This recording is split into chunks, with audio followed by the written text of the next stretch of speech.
2023 wasn't a good year for the Carolina Panthers, but I'm trying to make 2024 a better one for myself. Get started on your resolutions with Factor so you're ready for the new year. Factor's ready-to-eat meal delivery takes the stress out of meal planning and sets you up for success in the new year. Skip the grocery stores, prep work, and cooking fatigue. Instead, get chef-crafted, dietitian-approved meals delivered right to your door. With over 35 meals to choose from per week, including keto options, calorie smart, vegan plus veggie, and more, plus over 55 weekly add-ons, you'll have a ton of nutritious and flavorful options to kickstart your resolutions. Skip that overpriced takeout trap. Factor is cheaper and way more delicious than takeout. Get chef-crafted, restaurant-quality meals delivered right to your door, and they're ready to heat and eat in just 2 minutes, which means more time for you. Head to factormeals.com/C350 and use the promo code C350 to get 50% off. That's code C350 at factormeals.com/C350 to get 50% off. Looking for a fun way to win up to 25 times your money this basketball season? Test your skills on Prize Picks, the most exciting way to play daily fantasy sports. Just select 2 or more players, pick more or less on their projected stats, and place your entry. You could turn $10 into $250. Right now, Prize Picks will match your first deposit up to $100. Just visit prizepicks.com/fan and use code FAN. That's code FAN at prizepicks.com/fan.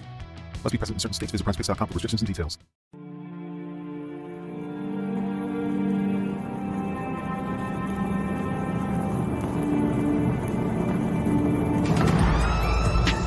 In a world where Carolina Panthers fans have an insatiable thirst for Panthers news and opinions, only one podcast roars ferociously. It's the C3 Panthers Podcast. Perfect. Good evening, Panther fans. It's your boy, Tony Dunn, a.k.a. The Professor. It's the C3 Panthers Podcast, brought to you by CarolinaCatChronicles.com, where every Tuesday night we chop up the latest Panthers news and opinions from the fan perspective. Brace yourselves, Panther fans. 2022 will be a McAdoozy. That's tonight, where we are going to be talking about a lot of big NFL news, from Hard Knocks to Sean Payton leaving the New Orleans Saints. Ben McAdoo signs up with the squad, and we'll have a lot of stats and things to talk about. But the division playoffs, guys, what a weekend of football, man. And, it was enjoyable. And at the same time, I would think about my poor Panthers and go, gosh, I wish I was one of those people. But I tell you this, I wish I was one of those people. With Cody Lashney, my co-host. Welcome back to the C3 Panthers Podcast. Tony Dunn, what an incredible weekend of playoff football. I think, if anything, it kind of goes to show how far the Panthers are behind when you don't have a badass quarterback like Patrick Mahomes and Josh Allen. And I already hear people, what about the Niners? What about the Niners? Dude, look, you need a franchise quarterback to be successful in today's NFL. I've been saying that for a while. But yeah, man, the Panthers have to do everything in their power to get one. And we're going to be talking about that all off season. But you already know that there's nowhere I'd rather be on a Tuesday night than hanging with my boys, Tony, Greg, CK. But you also know we're going to be hanging out with the best Panther fans in all of YouTube. You already know them and love them. It's our boy, Drew, ATX19, Jay Sue, Joey the Blind Panther, Kego Fort, Matt Knows Nothing, Off Grid, Panther Blue, Panther Pickle, Cardiac Cat, Thomas Tomlinson, Tom Estes, Underground West, Zach Simmons 13, Tony Dunn. Ain't nothing to it but to do it, brother. Let's roll. That's what I call roll call, baby. Roll call. Yep. Everybody present and attentive. We're going to go to CarolinaCatChronicles.com and check out a couple of stories I've been putting out. I've been in this little writing groove for the last couple of days. Today I just published it a few moments ago. within the last hour. Title of this the article: Ben McAdoo, offensive statistics, damn statistics, and horrifying stats. Oh, we'll be talking about those horrifying stats and some of those offensive statistics that got Ben McAdoo hired and part of the Carolina Panthers. So fun stuff to talk about. Smash thumbs up button, subscribe, hang out with CK in the house. How are you, CK? Yeah, man.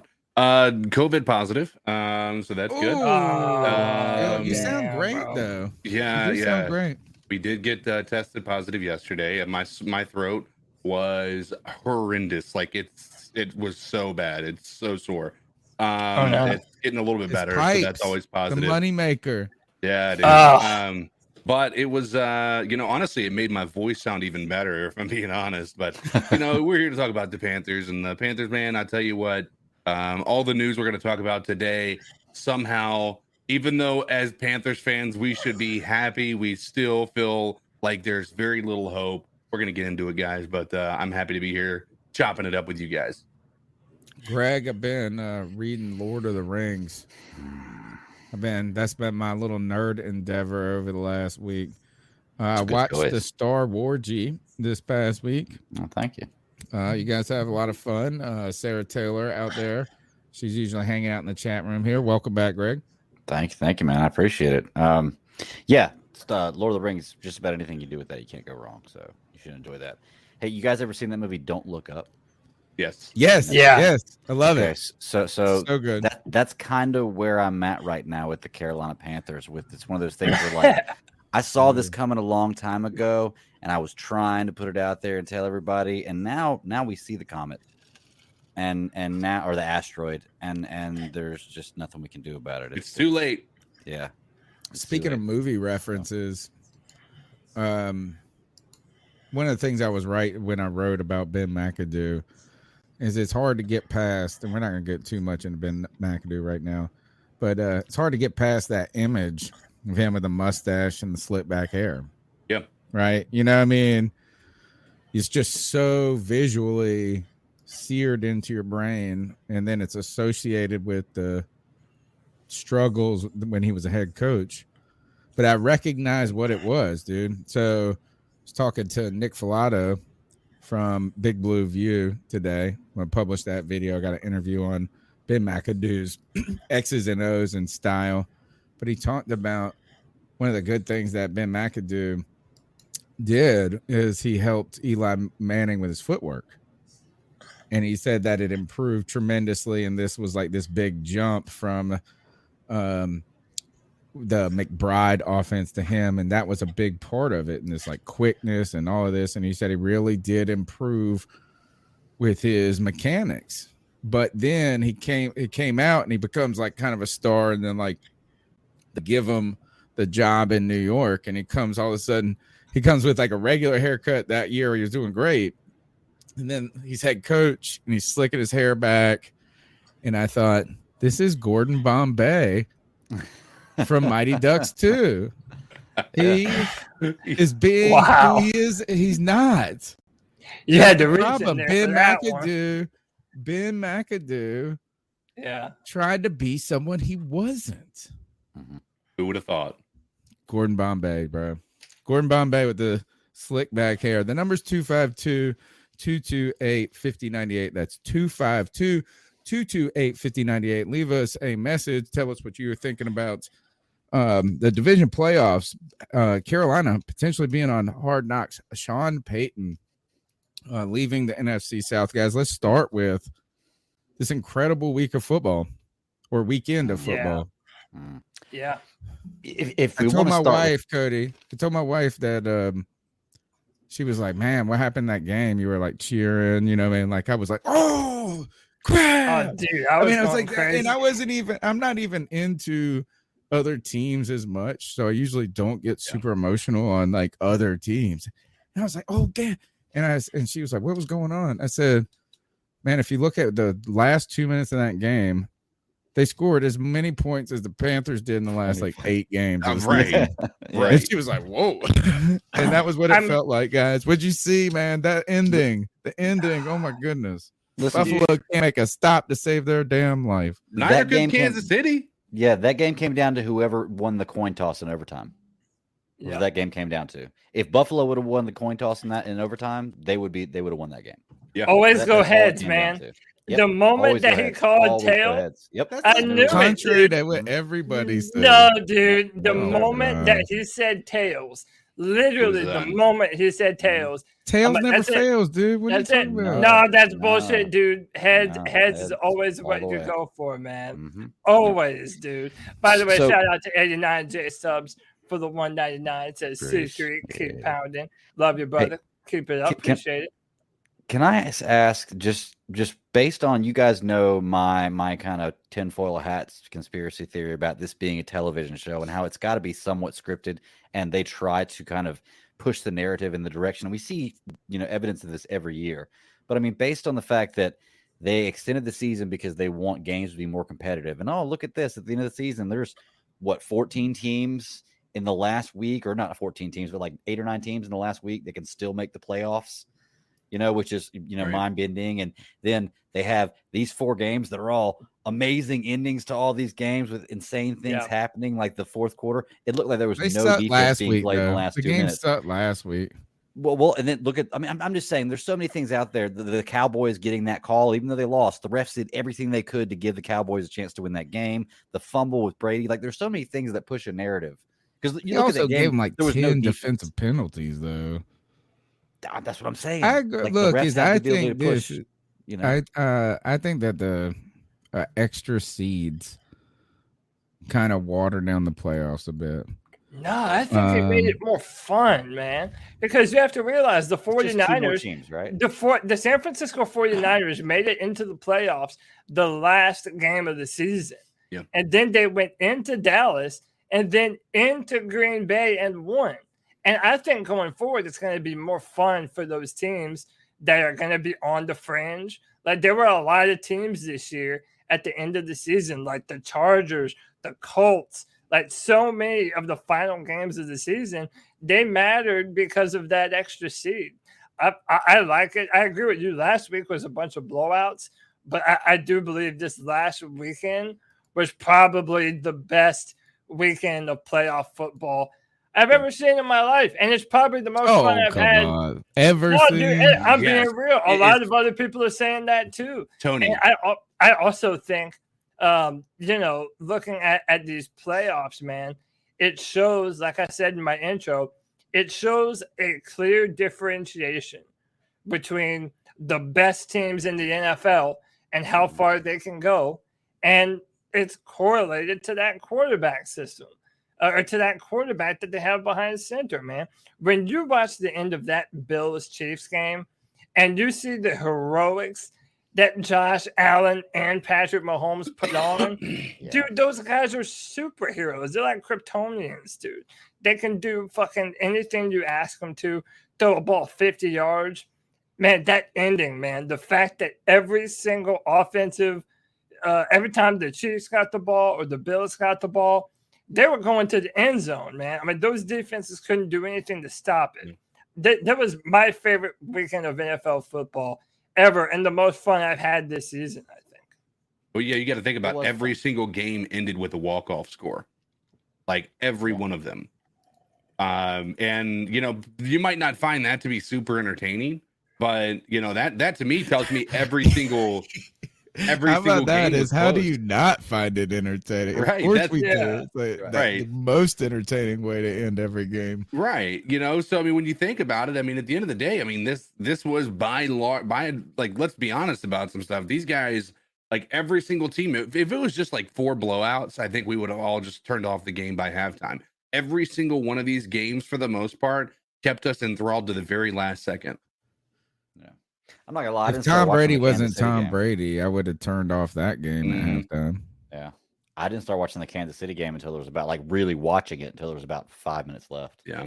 Oh I yeah, but then you got to the watched best everything part. from the game. Yeah. What stood out to you? Like, what's your favorite? Not moments. You give a moment storyline of this weekend with the playoffs. Like, what is the My favorite is for iconic. What do you think of? I mean, I got a couple, but go ahead. The most iconic for me is the fact that it's what happened after the weekend, and that is the hope in the NFC South that this thing's wide open for somebody to take it. Whether it's going to be the Panthers or not, it's going to be to be determined. But that's where my mindset went. Like, other than that, if you're looking at just the specifics of the game, it's that with good coaching and proper talent around you, you can have a team like the Bengals still overcome huge deficiencies in the offensive line, but you're still hugely underperforming for what your potential is because of that lack of offensive line. So which I think the Bengals should be the type of team we should look for as the possible footprints that we should follow into success. Yeah. Can I ask y'all this? Because I've been thinking about it too. And you mentioned the Bengals, okay? I mean, they were picking number 1 in the draft, 2 years ago? Yeah. And then there was also that conversation of, should they take Penei Sewell in the first round? And everybody kind of clowned on them when they didn't. And yeah, their offensive line is bad. Like, we're not gonna pretend that Joe Burrow didn't get sacked 9 times against the Titans, which is bananas. But I mean, when you look at Joe Burrow and how he's able to sling that ball to Jamar Chase and how potent their offense is, man, it really kind of makes you think, man. And I'm not saying the Panthers should do one thing or another, but and again, I'm not done with my own personal evaluations. But Tony has been saying, like, if the Panthers draft an offensive lineman, it's not going to do anything for Matt Rule. Like, they have to get the quarterback position fixed. And if there's a guy that they like in the draft, well, why couldn't the Panthers be like the Bengals? Draft a quarterback, take some offensive linemen in later rounds. We still have Deontay Brown and Brady Christensen that we're all very hopeful about. I mean, if it is a Kenny Pickett that the Panthers think is going to be good, or if it is a Malik Willis, maybe the Panthers should do it. But it goes back to that evaluation thing.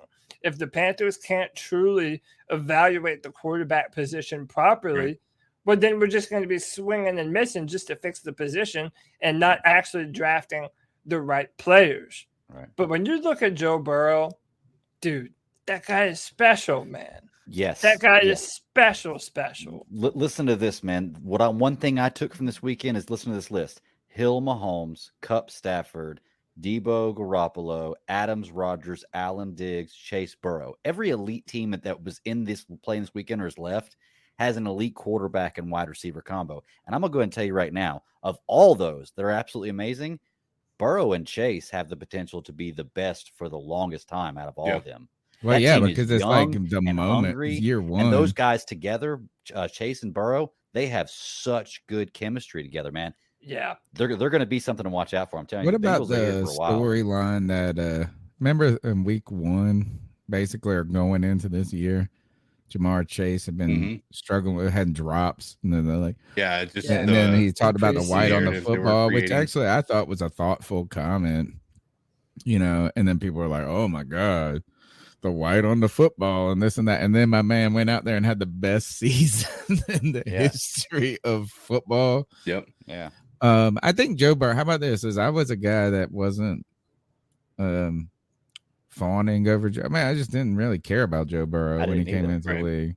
Yeah. I didn't but he has endeared me. Like, I'm on board.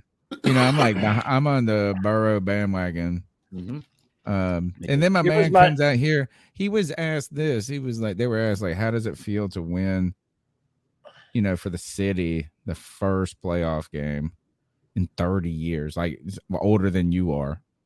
Yep. And he goes, it feels like that's the standard. Like, we're going to do this every year. Yes. And it wasn't cocky. Dude. It wasn't this and that. And he was like, yeah, but then he goes on. It's like, yeah, it's great to, fans want to win and we want to give them that. But he's like, it ain't. This is the norm, homie. And it was so cool. This guy, man, I'm cheering for the Bengals, dude. I'm cheering for the He's Bengals. like the most effortlessly cool player in the NFL, dude. Like that guy's not even trying. Yeah. You mentioned like that guy's not even trying. Dude, that guy broke my heart, man. LSU beat my Clemson Tigers in the national championship, dude. So it's like, my brother is a huge LSU fan. So I was following Joe Burrow kind of that whole season. The dude's a baller, man. The dude's a baller. He doesn't have all the physical traits that, say, even a Josh Allen has. But, dude, it don't fucking matter, Why man. does Josh Allen look like he every smoked single meth play. at the end of games? Because he's given everything he fucking has, Yeah, bro. if I played that well, his eye, he is like, yeah, Bro, can he I looks like tell a little you, robot. Like he looks like he just went and smoked meth. like, I don't care what people say. Like, right now, I say this without question.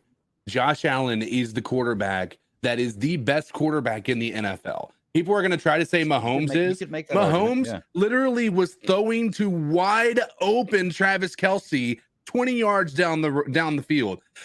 Josh Allen was threading a needle with 13 seconds left to Davis in the end zone and getting a go-ahead score. Like, Josh After Allen not running getting around for 20 seconds. My favorite play, Josh Allen, downs fourth on that and drive. 4. Yeah, dude. Yeah, I fourth have and 4 on that, and he runs back, and then all of a sudden it's like, oh god, here comes this. This is what Cam used to do. It's like, oh shit, he's already back there. They're already in the backfield. Josh Allen is what Cam Newton was supposed scrambles, he pump fakes twice, and then goes, you know what, we need this fourth down, and runs like 8 yards, 6 yards, and blast this dude.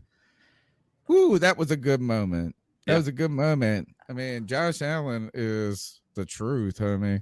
Hey, how do you feel if you're Gabriel Davis and you just had the best game probably of your life, over 200 yards and 4 touchdowns, and you lost? I mean, no receiver. No receiver has ever had 4 touchdowns. 5 touchdowns or something. 4. Like, no receiver has ever had 4 Davis touchdowns in the postseason. Yeah. He broke a record. 4? Yeah, he had 4 Well, he had touchdowns 4 in this game. Jesus. He had 4. He broke the record, 3 yards. This is a good question, right? Hey, this is a good question. Let's do this real quick, all 4 of us. If you had your pick of any quarterback in the NFL and you could just bring them to the Carolina Panthers, who are you picking? Tony, Josh go Allen. First. All right, we know suitcase is Josh don't Allen. Let me go first. I didn't think about it for a second. Yeah, give me a second. Greg, who you taking, man? Chat. I want to hear. Look, everybody as well talk about this. I mean, we have no idea who the Panthers quarterback is going to be for the next fucking 5 years potentially. So we might as well dream a little bit. It's the postseason.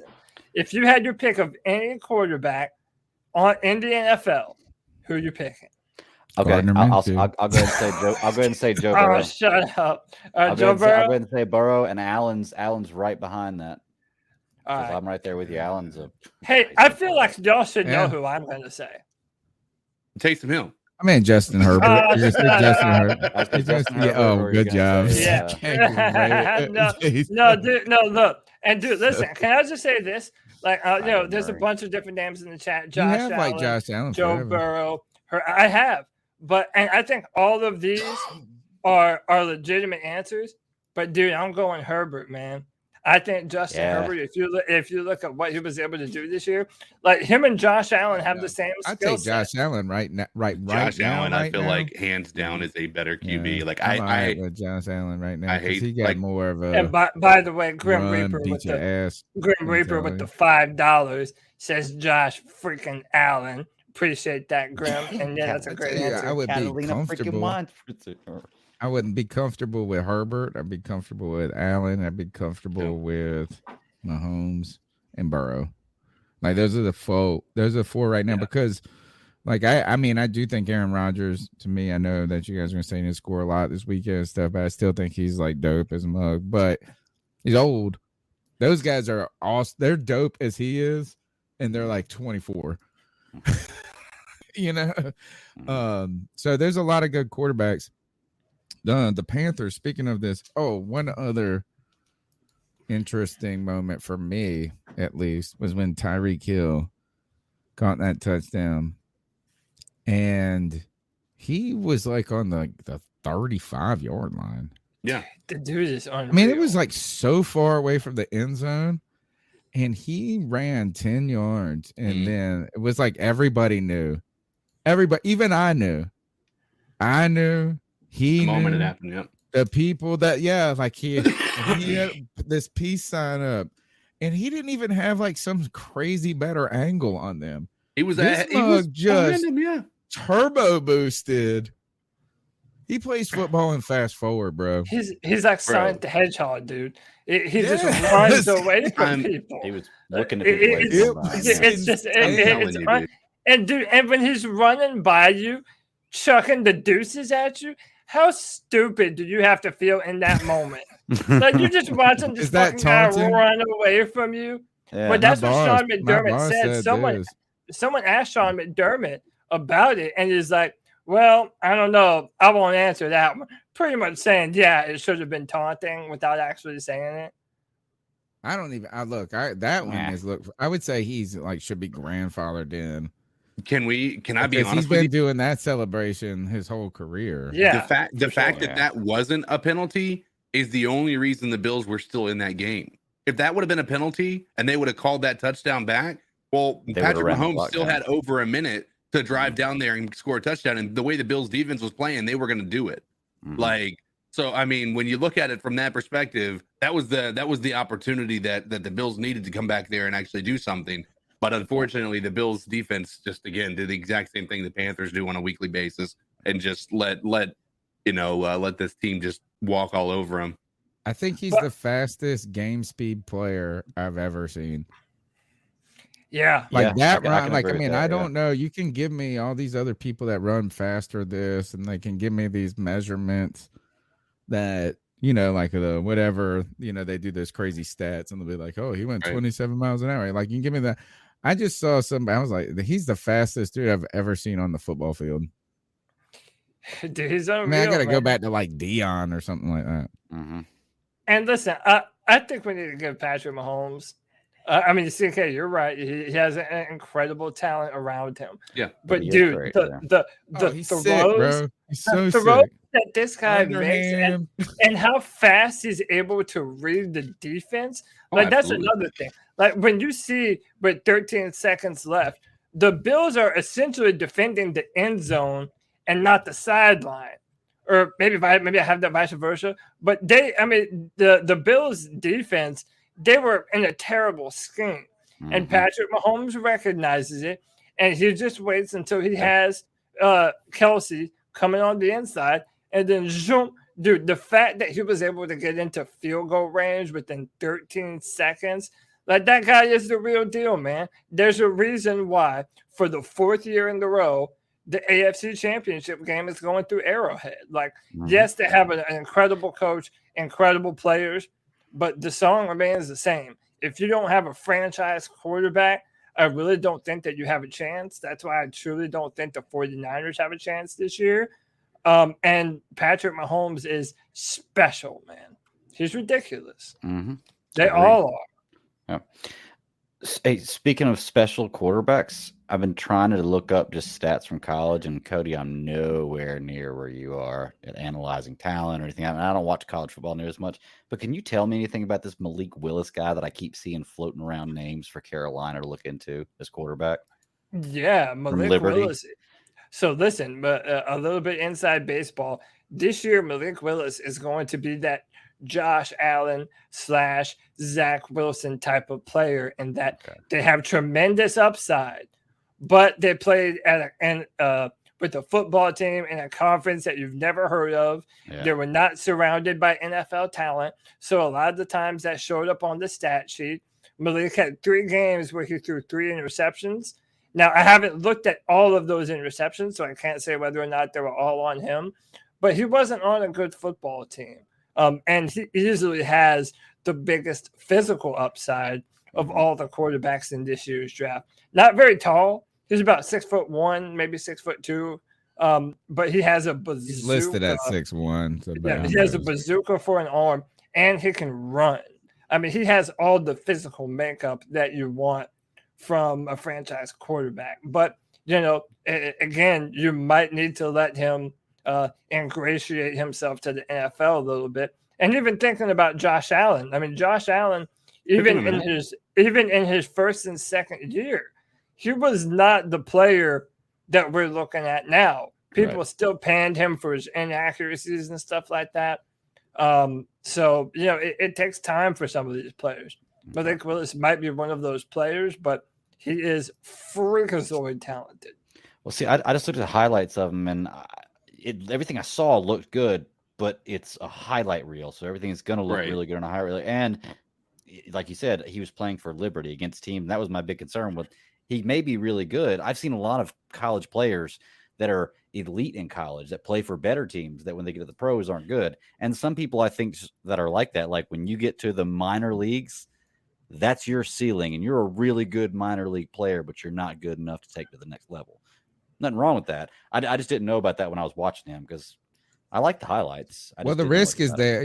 This is just the amount of risk you put in to a pick is so much of I think draft analysis is sort of a dollar cost averaging in the background that you don't want to admit. Right.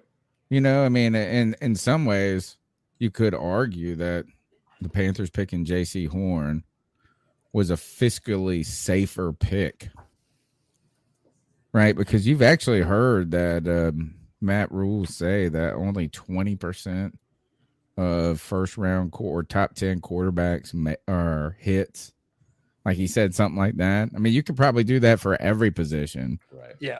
But if Matt Rule said it, I don't trust it. Right. But I think it was like this is let's take J.C. Horn, who has a high floor and a high ceiling for his position, rather than somebody who had more risk. A quarterback, Rashawn Slater with his short arms. No risk. No right? Biscuit, Is that so the amount of risk is lessened.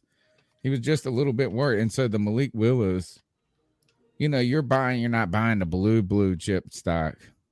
You're dipping into a good stock. You're buying the Pfizer right now. I'll be interested to see what happens to him once the combine hits and pro days, because I could easily see teams just starting to fall in love with this kid. The Panthers are playing 3, and we'll finish up the playoffs a little bit. It's kind of you guys say anything about the overtime mess? Yeah, it was a travesty that Josh Allen didn't get an opportunity to actually answer that because that offense deserved every opportunity to try to win that game for that team. Should have called heads. He should have called heads. They do need to figure figure made a it out. defensive stop, is what I say. By the way, didn't this also? That's a good point. And didn't this also happen to the Kansas City Chiefs a few years ago? Yeah, because the Patriots, the Chiefs didn't get a chance in overtime.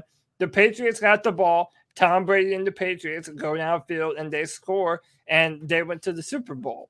I think, it sucks that it's that way, but there is a point to be made about what Tony just said. And I can see it both ways here, but the Buffalo Bills had, and like they were saying on the broadcast, the number 1 rated defense in the NFL. They would not stop saying it, would they? And the Carolina Panthers were number 2.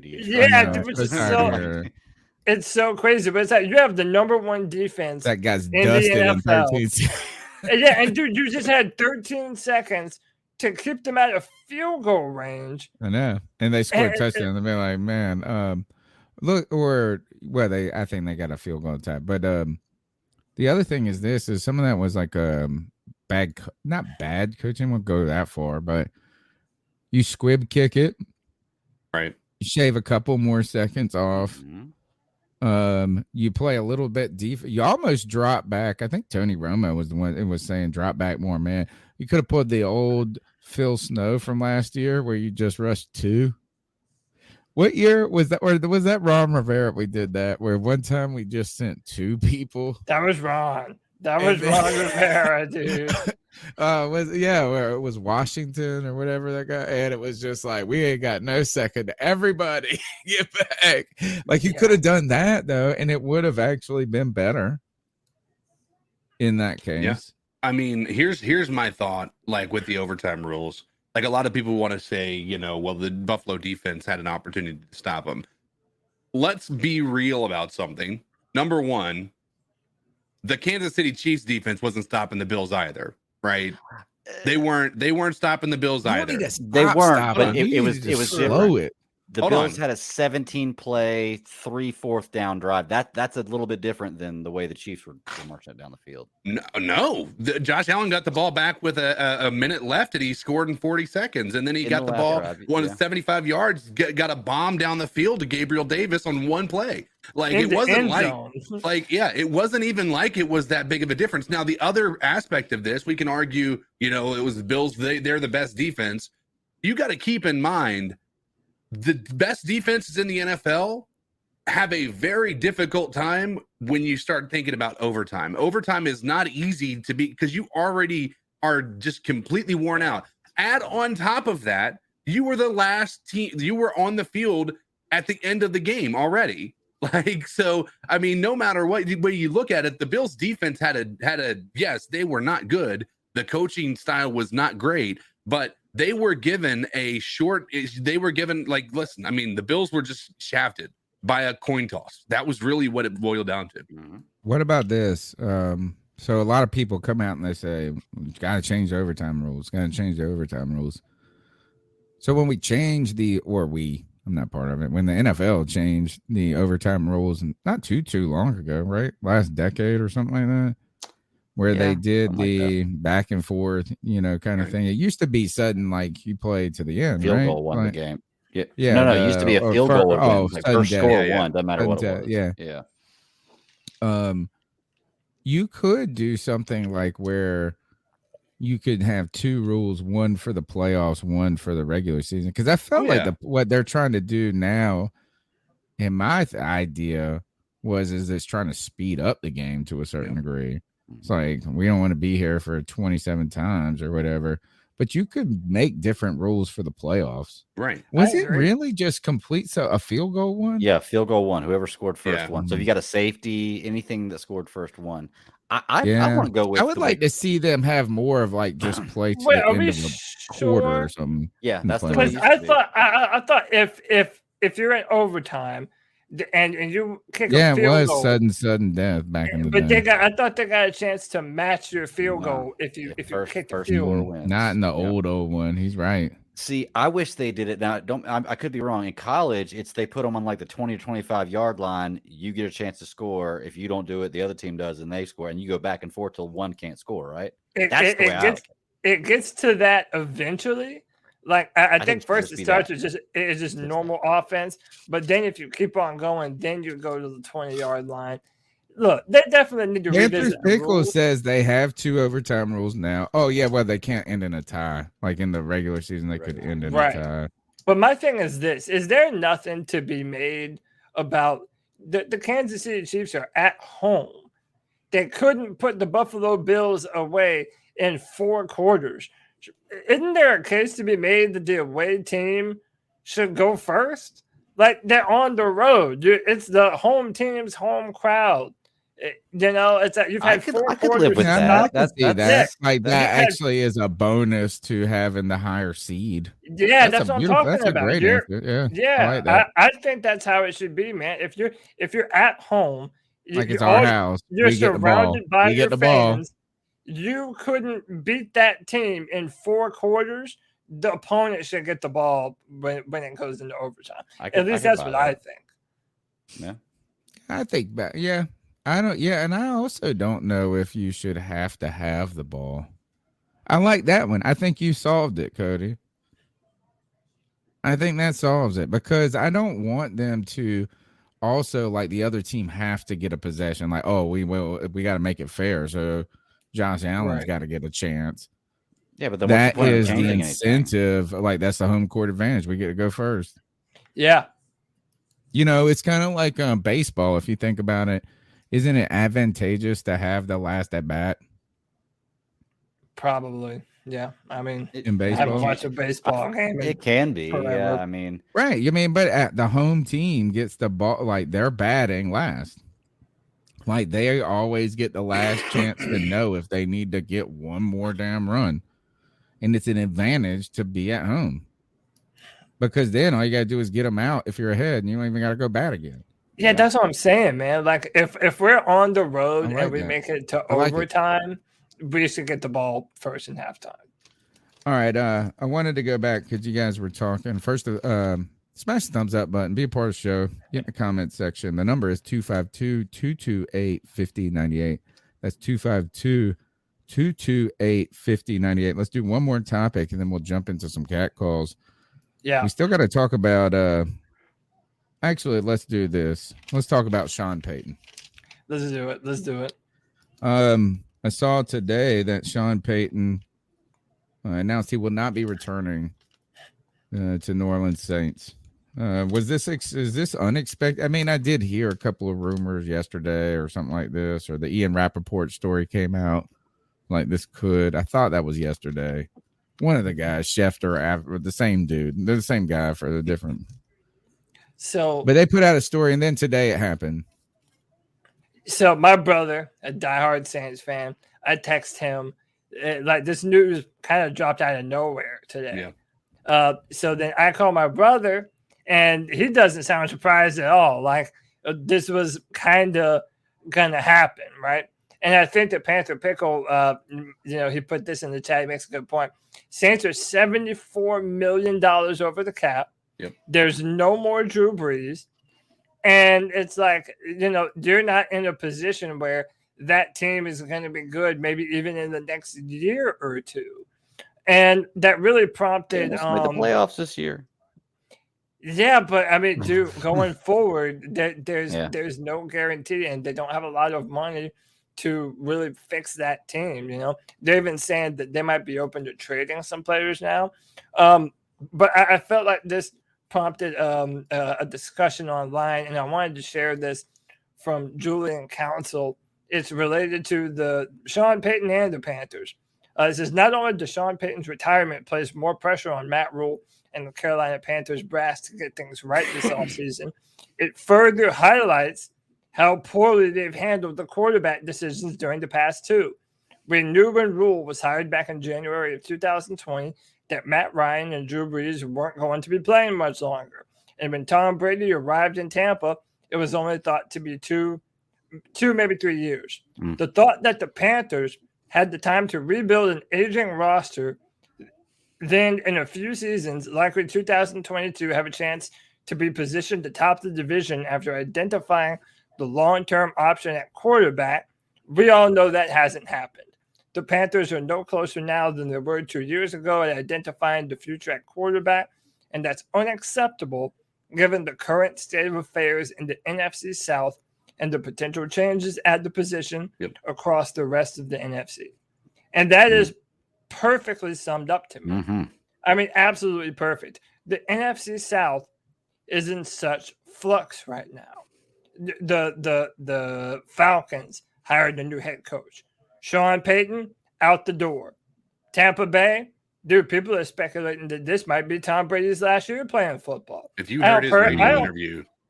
Yeah, I don't know. I still don't know if I believe that, but if I do or don't, whatever, those are the rumors being spread right now. The fact that even after all of that, the Panthers don't look to be in a position to capitalize on all of that, it makes what we're going through even worse. We had a golden opportunity to make some headway in the NFC South. I kind of feel like we didn't do that. Now, going forward, it helps that the New Orleans Saints don't have Sean Payton as their head coach. I mean, that goes without saying. But, dude, I really feel like there's been a bunch of missed opportunities, to quote former coach Ron Rivera, when you look at how this has all been handled. Yeah, you're 100% right, man. And I think we were all saying that back when at the very beginning, whenever Rule came here, that this is a perfect time for him to rebuild and take over whenever this league turns, because this conference turns, which is about to, and we're just going to stay right at the bottom with it. Hey, what do y'all think about Payton to Dallas? Sorry, go ahead. No, just make sure we don't miss it. Southbound with $5. said reality check as Panther fans. The only draft we care about is our fantasy draft. And I'd like to see Tepper hop in late Norman for our 0-17 party. Oh, God. And you know what? It better be a polar plunge. It better be after a weekend of snow. Right. Yep. What do you think of the chances of Payton going to Dallas? Because I've heard rumors of that for the last year throughout different podcasts and different sports analysts. Just after mentioning 1 year, it maybe, and talking about how much what's his name, Jerry Jones wants Payton, and how Payton's is leaving New Orleans. I think it might be sooner than that, man. After what happened with Dallas this year, that'd be awesome. You know what? I'm rooting for that. They'd be lethal. They'd be absolutely lethal, man. If you watch the the interview, or I guess the final press conference of, and again, we can take this with a grain of salt. I'm assuming that money will be the talking point that would change his mind. But it really sounds like Sean Payton has no intentions of coaching this year. Now, does that mean he won't in the future? We don't know. It's very possible. But based on his words and the way he's saying it, he's like, listen, I drive to the games and I see these people out here tailgating and they look like they're having way more fun than I am, and so it sounds like he's just really wanting to be a fan of football for a little while. When I heard the news that he was stepping away, the first thing I thought is this dude has had it easy for the last decade. He been getting it done. He had Drew Brees. He had Alvin Kamara for the last few years. Like, they've been getting it, like they've been good. Yeah. Now I'm looking at the salary cap and it's sucking. Dude. I got to look at Taysom Hill and he's sucking. Can we talk about it almost, and this is why the Dallas thing is kind of interesting to me, is because wouldn't that just be a lot easier of a life? I think it would be. To is like, hey, I did a lot for New Orleans. Y'all welcome. This and that, but I'm gonna go and play some winning football with all these other good players. I think that's where he's gonna end up, is in Dallas. Yeah, I mean, and it's very possible after this year, like after the 2022 season, especially if Mike McCarthy takes a step backwards, then I can see that. It's also a very Jerry Jones thing to do. I mean, even after, that's a Jerry Jones thing to do. But dude, even after the after be on Hard Knocks too again. After their loss to the 49ers, it was like, when you have these kinds of players, gotta win right now. You gotta win when the getting's good. So it's like, man. And apparently this dude has had a hard on for Sean Payton forever. For a while. Like, this dude wants he wants Sean Payton to be the head coach. Wouldn't you want Sean Payton more than Mike McCarthy? Hey, listen, as much as I hate the New Orleans Saints, I have always given props to old Duck Lips for being one of the best offensive minds in the NFL. Like, and him and Kellen Moore together. Can you imagine? Oh man, with all that talent. I kind of don't think Kellen Moore would. I don't think Kellen Moore would want to live. Like, he probably wants to make his own way. I don't know if I don't think he's going to right now. I think his name to. Already cooled off after they didn't get farther. Like, the offense wasn't, as cooking as much as it kind of should have been at the end. His name kind of fell off. Yeah. Can I talk about the Saints for a second, about how that team is going to fall apart?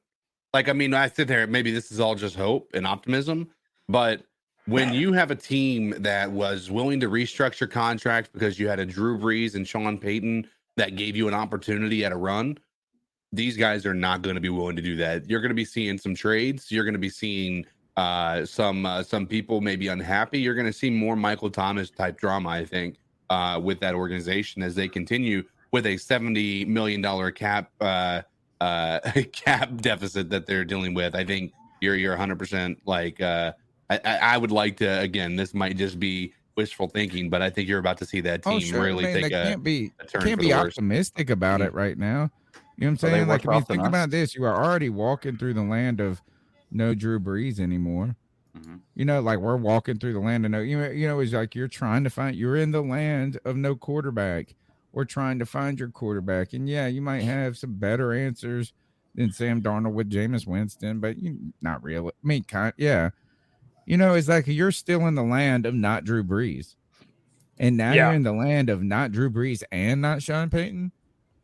and you're like all this, like is you're walking into the forest, bro. You're walking into the dark forest if you're Frodo. Welcome to hell, Saints fans. Come join us and get warm next to the dumpster fire. I hope it's hot over there. Hope it's hot. One other question I had, going back to your point about the missing the golden opportunity for the right rebuild. The thing that upsets me about this and irritates me as you kind of put it out there like that, like this, why didn't we just rebuild the right way, period? Whether or not it was set up for the right way or not set up for the right way, why did we? And then it would have been set up. Mm-hmm. Like it just really, right. They wouldn't not commit only to one just or a the missed other. opportunity, but you should have just been doing that right in the first place. It's like when you tell your kid to make their bed and they have to do it, and then you're like, can you spend that time? They pout it over, and then they go do that or whatever, and then you go up there and guess what? You got to do it anyway again. Like it sucks. You didn't save no time. You didn't save no time. You didn't save no They didn't commit either way was the problem. They were afraid to commit to either doing a full rebuild. Matt or Rule is a bum, dude. He's a fraud. I don't like him, and I feel bad. I feel bad rooting against somebody that bad. It's like he's like Derek Anderson to me in my life. Just don't like him. It's a person. You have CK, you got some life in those pipes for us? Sure, we can give her a shot. Just give her a little baby. Oh, hey, y'all. Give him a COVID sad one. This man is COVID positive, and he's still about to give you that shame that you so crave. Talk to him, Big Papa. Well, hello there. My name is Codizzle Allen. CK, I'm here with COVID. And you know what? I've hit the fucking like button. Why have you not hit the like button? I'm very upset with you. I've COVID. Hit the like button. COVID sympathy. COVID. Subscriber. Shame. Hit the like button, y'all. It's so simple to do. It helps us grow the podcast. Hit the like, hit the subscribe. We have 112 people watching right now. 71 thumbs up. You're already doing damn good. Hit that thumbs up. Help us grow the content, grow the channel. And we're going to have a lot more draft content coming up as well. So C3 Panthers Podcast is where you want to be. Tony Dunn, let's continue. 252-228-5098. Let's jump into your calls. So what are your thoughts on catcalling? Yeah, it's pretty. You shouldn't do that to somebody. And how did that make you feel? Very uncomfortable. So how do you think catcalling makes the person feel? It feels good, like. Who's that cat sitting in the back corner with his face buried in the snow? Who's that kid that can use one?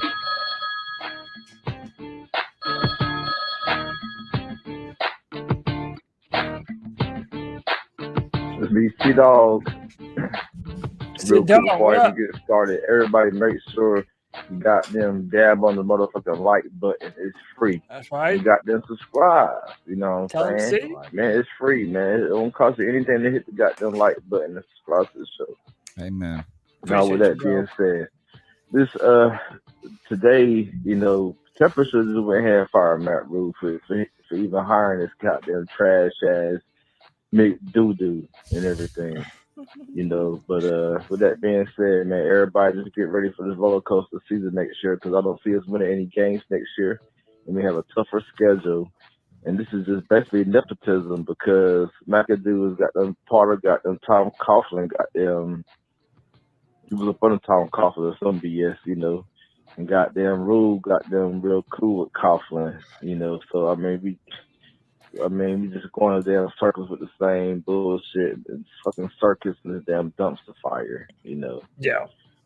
But that's nothing really to be excited about, man. I mean, you can't even be excited about this draft, you know. Then on top of that, you got to hire McAdoozy. You don't even like Sam Darnold. On man, message, you know, right there, like, right on time, Lloyd. You can't even make this shit up, man. This shit is just fucking embarrassing, man. But y'all guys keep doing the great work. This is a great show. I'm listening while I'm at work.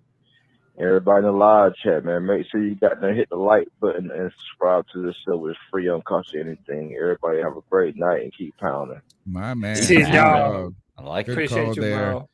McAdoo, as Lloyd Christmas said.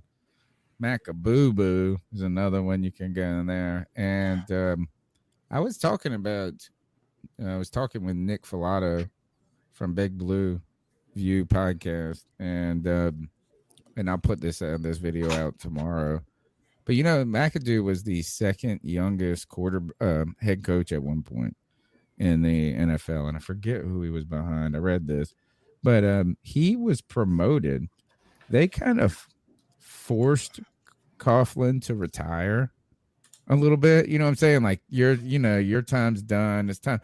And this is why McAdoo, after having a very good offense for the New York Giants in 2015, by the way, they are the 6th highest scoring points per game in 2015. Guess who was number 1? The Panthers. Yes, sir. The Panthers. That was a good stat when I saw that one. I was like, oh, it makes me feel good. But he got this, so he all of a sudden took this offense up in 2014, 2015 to a legit place. And he got interviewed by the Philadelphia Eagles for their head coach position. And that's when the Giants said, we can't lose this dude. And sort of fast-tracked his promotion to head coach. Yeah. So it's interesting. He went 11-5 his first year, too, I think. Yeah, learned that, kind of learned that tidbit. Look for that tomorrow. Got to edit that up tonight. Nick Filato kind of giving us some insight on Ben McAdoo. I saved this earlier from Kenneth Panther Pickle. He put, honestly, I trust McAdoo if we draft a quarterback. And I wanted to ask you guys this, knowing that, he's kind of had a decent track record on quarterbacks. The guy liked Josh Allen. Mm-hmm. He liked Patrick Mahomes. So, my question is Lamar this. Jackson. Yeah, if the Panthers do end up taking a quarterback this year, maybe it's a good thing that we have that guy's eye to be able to. Yep. By the way, I'm just playing devil's advocate here. Yeah. I feel no kind of way about this. Just posing. Well, it's better than Matt Rule picking the quarterback. Oh yeah, for sure. Hold on. Okay, he liked Josh Allen. He liked these guys, but he could have drafted those guys. You got to keep in mind, he was in New York and Dave Gettleman. Yeah, Dave Gettleman. Okay. And one of them, too, he tried to get them to – well, and this is all after – by the way, Nick Filato talks about this, so look for it in the interview tomorrow. Is that this was partially what was it?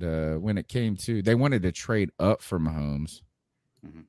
And like that, but he said this came out after he was the head coach. So, he's been fired at this point. So, it's, easy to kind of say, I wanted this dude. Right.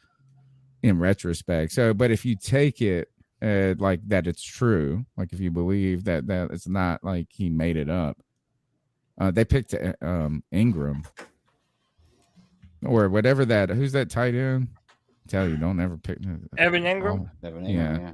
Wasting these damn money on these tight ends early. What was it? Panthers Pickle said something about it. Here, it doesn't matter, Cody. Though he's not going to get to work with his quarterback, probably. Maybe we just need him to help pick it. Help. I see what you did there. I mean, listen, I think that it's possible that he has a good eye for the quarterback. I can't say yes or no. My problem always remains Matt Rule. If he's going to be the one pulling the trigger and having the final say so, I just don't trust it. I don't trust that, it's a possibility that a lot of people in our coaching staff and in our front office liked Justin Fields. But then Matt Rule's like, nah, well, 20% attached rate, and just buy himself into taking the spineless route. And I don't know that he wouldn't do that same thing again. Right. So I don't know. I just think, we're grasping for straws here. We're wondering if maybe this guy might be able to help us get a new quarterback. That's really all we're grabbing to. And also hoping that Gordon Bombay from Mighty Ducks 2 is going to come help us. But that he's just a better coordinator than he is a head coach. Because that is true for some people. I mean, that is true. What am I kidding? He's gonna suck. I should know better. I'm stupid. 252-228-5098. Good evening, boys. Baby Rhino in Jamestown, What's up? North Carolina. It's Wednesday, the 20th. I was just listening to the podcast with Tony and Cody. You guys were talking about the offensive line and how terrible it was. But one thought that keeps going through my mind is the reason our O-line sucked is because everybody sucked, obviously, but because we changed it every game. Nobody got to stick in one position. And I agree with you on Brady Christensen and especially Deontay Brown. Boys need to get some chances there. And if they can get the chances and be the players that they are supposed to be, then we don't have that much to draft. We don't have positions that we have to fill. I mean, if you give these two guys a chance, we need guards. And if Deontay Brown gets in there, then we don't need a guard. So just a thought. We need one of those guys to be a starter next year, like a major contributor. Like both. I mean, we do really need both. Yeah. But if one of those guys doesn't like turn out to be a productive, reliable starter, we got a lot of room to make up in free agency. Yeah. Let me ask all three of you this. And by the way, I want all feelings, no facts. Okay. Do you think Brady Christensen and Deontay Brown will prove to be starters for the Carolina Panthers? Good starters for the Carolina Panthers. Just your gut feeling. You think they will? Greg, what about one? At least one. Yep. Yeah, I think it's safe to say one will. I think it's such a rare thing to see two late round draft picks from an offensive lineman perspective turn out to be star-studded in the same draft. So I think that that's I know that's fact based, but my feeling also kind of goes along with that. Hold on, are you asking if they're going to be stars or starters? No. Do you think that they are going to be good starting offensive? Like, forget Pro Bowl, All Pro. That's what we're hoping for, right? But I'm saying, are they going to prove themselves to be worthy of being starters on the offensive line? Okay, then my answer remains the same. One of them will. Yeah. Okay. So I don't think either of them will ever be a star, but I think they'll be serviceable. One of them at least will be serviceable. All right, Tony. I saw Coney Ely almost win the Super Bowl MVP. He had the same exact game, if not better, than Von Miller had on the other side. And Coney Ely don't play football no more. Ooh. So my answer is no. How about that? Damn. Is Matt Rule's going to get fired? This whole shit's going to get blown up. And I could see these guys just being casualties of war. And maybe it's not there. Maybe they do start for the Panthers for a year or two. I hope they do. I hope, man. Yeah. I think that Brady Christensen has shown in a very limited sample set, but we haven't even seen. That's like also like telling me, is this blind date going to be good? I don't know. And all I'm here to say is that in the very limited sample size that we have of both of these players, they played very well. So right now, I'm inclined to bet on both of them, right? Now, maybe I'm wrong, but I'm inclined to bet on both of them. And I really liked Deontay Brown and Brady Christensen before I knew that they were going to be Carolina Panthers. I thought that they were going to be good football players, right? But my thing is this. I mean, if we have two players on the offensive line that are going to be able to play for us going forward, well, going back to what that call said and what I mentioned on a previous podcast, well, all of a sudden the rebuild of things that the Panthers need isn't as, it's not as daunting as it once was. That's like so half full. That's like 3/4 full look towards the future. Is that like being realistic, only one of the two of them are going to work out in theory, right? I mean, like if you just look at the statistics of players working out, probably. But then you got to think of injury, all of these different things that can happen. Is that what you need is for the Panthers? It's not like that we're so far, like we need it to work. Like if one of them doesn't contribute next year, we have too many spaces to fill. Yeah. You know, it's just that simple. We need both of them to contribute and to get free agent. Like, we need a lot to work for it to work, you know, and that would help them develop as players. It would help a lot of things. But it's just kind of crazy to think you can't just fill out a roster and get every position right. And you say they're going to work, because it's not. It just won't. You know what I'm saying? We had 27,000 combinations on the offensive line, and that wasn't entirely by choice. But yeah, is that right now? I got more faith in those dudes because Matt Rule said they're sorry. So actually, I think they're pretty awesome. Yeah, that's what I just feel like this is if Matt Rule said, like, don't go to this restaurant, they have shitty service. I'm like, maybe we should go check this same place out, dude. Yeah. Best experience I ever had in my life. 252-228-5098. Yeah, I got a couple of things I got to say. There's a Panthers fan base here, and number one is everybody keeps saying trade CMC. Now, that wouldn't be a good idea because the man costs too much money to trade. It would cost us a lot of money in the future, years down the road. So I don't think that's a good idea. You just have to leave him on the field or on the team at least. And he is a good part of this team, whether he's playing or not, because of the man's love for the game, and it rubs off on other players. We had the number 2 defense in the league last year, so I would say that the only thing that we do need for this football team to succeed is offensive line. There'll be another backup running back, tight end for sure, and a couple of linebackers. Whether we get those from the trading, free agency, or drafting, it don't matter as long as we do our due diligence on that, and I think this team could be successful. As far as the OC goes, don't know who they should get. Maybe they should try to get somebody like a Jay Gruden. Whether you like it or not, Jay Gruden was a play caller in the past. Matt Rule is not a play caller. You don't know a damn thing about Was offense. this before we signed McAdoo? You don't have many choices that'll come to Carolina right now. Would like to see Chizitsky come back to be the OC, but I don't think that's going to happen right now. No. And if Jay Gruden would take the job, maybe he would be the best option. I know a lot of people are not happy with that, but it is what it is. You have to take what you get. Maybe we can build from there, hire a better one in the future. I want to thank y'all for doing what you do. Appreciate it, man. I'm Hank Rebel 3. I'm Hank 3 Rebel, whichever one you want to call me. I do call into the show every once in a while. Oh, that's Hank in the chat. But thank y'all very much.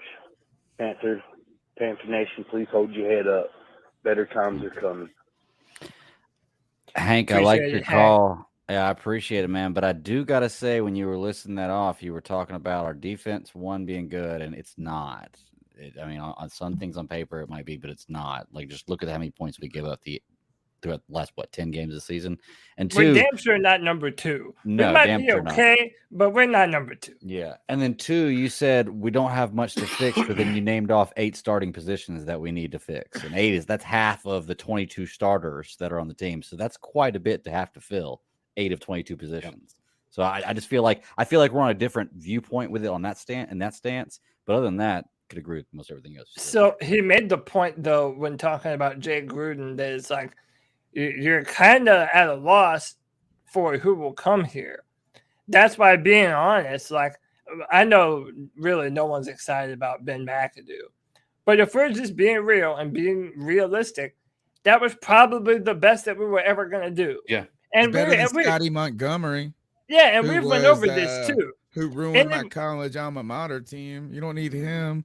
Anyone who had a better resume would have been contending to be a head coach somewhere. Right. So realistically, whether you like it or not, coordinator somewhere else. Think about this. I did see this. Is that think about the Giants? So they get the Bills. Basically, the Bills are the Giants are the 2022 version of the 2016 Bills.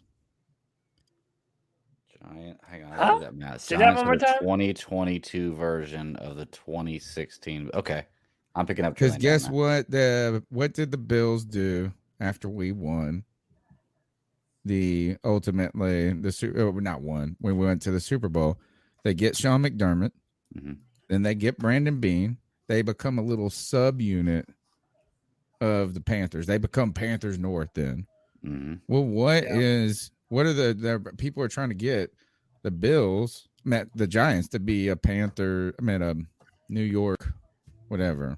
They're fucking the Bills, man. Basically, they're poaching all the Bills talent. Yeah. And some people are saying this is like, what if this guy brings in Ken Dorsey as the offensive coordinator? You know, and you're like, oh man, this makes sense. They know these dudes. Except for this. Why the hell would Ken Dorsey not just become the Bills offensive coordinator with Josh Allen and all of that instead of going to the damn Giants? Yeah, you know, and I mean, it's pretty Brian crazy. Daboll's I mean, been but it's interviewed. that fraternity. What I'm trying to say is that relationship. In some ways, that's like is that the Ron Rivera tree?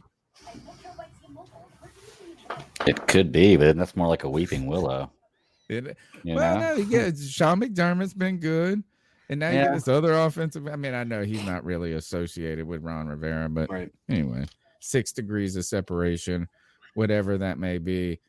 Cody, I was actually, I'm going to play this next call because I have a feeling it's probably about Matt Rule, and this will be a good pivot for what I wanted to say. Hey, what's going on, fellas? This is Corey calling in. I What's just up, Corey? got around to hearing that Matt Rule radio interview from last week, I think it was. So I'm probably real late on this, man, but the shit was – it pissed me off so much. It was so fucking stupid that I had to call in and say something about it, man. And I realized that Matt Rule is one of those guys who just doesn't stand on shit, man. He doesn't. It's like his word means nothing, and you know, like as a man, when you're just saying stuff and people are hearing what you're saying and they can just throw it out the window because your word doesn't mean anything, bro. It's like that's like one of the worst things you could say as a person is like your word doesn't mean a goddamn thing. Yeah. Because when he speaks, the things that he says and it doesn't mean anything because I don't believe him. I don't fucking believe him, and it doesn't make any sense. Like when he was talking about the quarterback situation and the first time he really, really opened up about the thought process of going after the quarterbacks for the last 2 years. It's like, okay, cool. Your plan was to get Teddy, get a veteran quarterback, a stabilizing quarterback who can, you know, be good enough, keep your franchise stable for the next couple of years while you find your next franchise guy. While you get your Patrick Mahomes. Quarterback. It drove which us crazy is cool. too. That's how you're supposed to really go about things. Amen. Like building towards the future, building a new regime. If there's not a franchise guy staring you right in your face, if you don't have the opportunity to go get him, cool. Get somebody for a good price so you know can maybe be good, not great, while you look for your guy. And if that was his plan to get rid of Cam, I'm all for that. I always was like in the camp that he should have let Cam play out his last year. But whatever. If you want to sign Teddy to be a stopgap guy, cool. Because Cam, obviously, he's not the future. Like we love Cam, but he's not going to be a quarterback for the next 6-7 years. Right. But it's like that's not what the fuck you did. You signed somebody who we know is not the guy, and then when he went out and had a Teddy Bridgewater year, you fucking got rid of him after 1 year. Yes. It's like you sat here and told us that you did a complete roster overhaul. It takes more than one season for to build up a good team, and you signed a guy who you just sat here and told us wasn't the future. When he came out and had a fucking regular ass Teddy Bridgewater year, he came out through 20 interceptions. He came out and had a Teddy Bridgewater year on a team that you told us wasn't good, went 5-11, and then you got rid of him after 1 year to go after somebody else. It's like who was worse? I'm gonna have a part 2 on this call, but I ain't. Here is it's Corey, right? Yeah, Corey. He is referencing an interview that we did a full breakdown to of this interview. We did a 2-hour and 20-minute show on the interviews from WFNZ between him and Scott Fitterer. Matt Rule's interview disaster. Right, you can check that out on our channel. But that's exactly what we agree 100 on that. is that if you would have just done what you said you were going to do, right? And you almost don't wonder if he even knew that, because it's almost like he's saying it now because like he knows what he could have done. Maybe that's the case. But if you would have just done that, but no, he panics when he says he don't keep his word. You can't trust. He doesn't have he's spineless. And I hate to say spineless because it makes you sound like you have bad integrity. Yeah. You know, like I don't mean like he's going to take your paycheck or something. What I think he is that he is a wussy, man. Like I think he flinches. I think he gets shook. Where that's what and maybe he doesn't usually do that, but he's done it while he's been with the Panthers. Do we think just so like woo, so over the place? And to me, I'm starting to wonder, is he really just a politician? Yeah. And what I mean by that is politicians don't like to say no to people. Well, they don't like to do anything for you either, right. but they hate to say no. Like if you sit in their office and you're like, well, like, can you do that? Won't say I can't, but I'm not going to help you. So the part that I would say, you know, with that is I almost believe that he is just a yes man, right? And the reason I say that is I think Tepper reads the news. I think Tepper listens to podcasts. I think, well, you know, or he hears what he listens to us, dude, all the time. Haven't you seen my profile pic on Twitter, dude? I know him. Right, exactly. I took the picture for you. So, exactly. So, you know, at the end of the day, I think that he's looking at all those pieces and he's going to Matt Rule and saying, all right, you need to change this. Everybody was calling for Joe Brady's head. Well, guess what? Matt Rule, you need to do this. All right. Yes, sir. I'll go do that. All right, Matt Rule, you need to do this. All right, I'm going to go ahead and make that happen. Yes, sir. Sir, I'm going to do that. He would have been great for Jerry Richardson. Like Jerry Richardson, yes, sir. Yes, sir. But and you said it earlier too. It's like Matt Rule states a very clear, concise plan that the Carolina Panthers intended to follow. They wanted to do what the Kansas City Chiefs did. The Kansas City Chiefs had Alex Smith. They had an opportunity to build the football team around Alex Smith. And then when they had the opportunity to draft their Patrick Mahomes, his words, not mine, they were going to do so. But then you didn't even follow your own plan, dipshit. Right. You had Teddy Bridgewater, who literally compares to a player like Alex Smith. Then you pass on literally both of the kinds of quarterbacks that you want.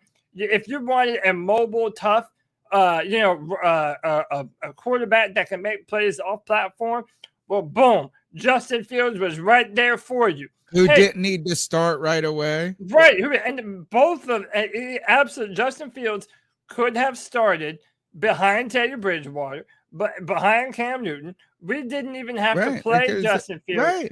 Fields right you away, could have sat for a whole year and you could have done it like they did Mahomes. Or you could have picked the polished guy, or that's what people would call more pro ready. That's what I would say with Mac Jones. Is like, hey, the pocket passing, right? It's like it's more type quarterback. Yeah, he's more ready from day one. He's ahead of schedule, if you think of it as schedule, but he's never going to be, if we could get Fields to pass him in that schedule, then all of a sudden you're working with a better product. Yeah, he just didn't do what he said. And you know what is and that's why we've been so fucking upset. That's why we are so upset with the 2022 year, is because it didn't have to be like that. And we didn't need it to be much better. There is a clear argument. I could have felt a lot better about Matt Rule and the vision going forward with 5 wins if I saw a better fabric of the team there. Mm-hmm.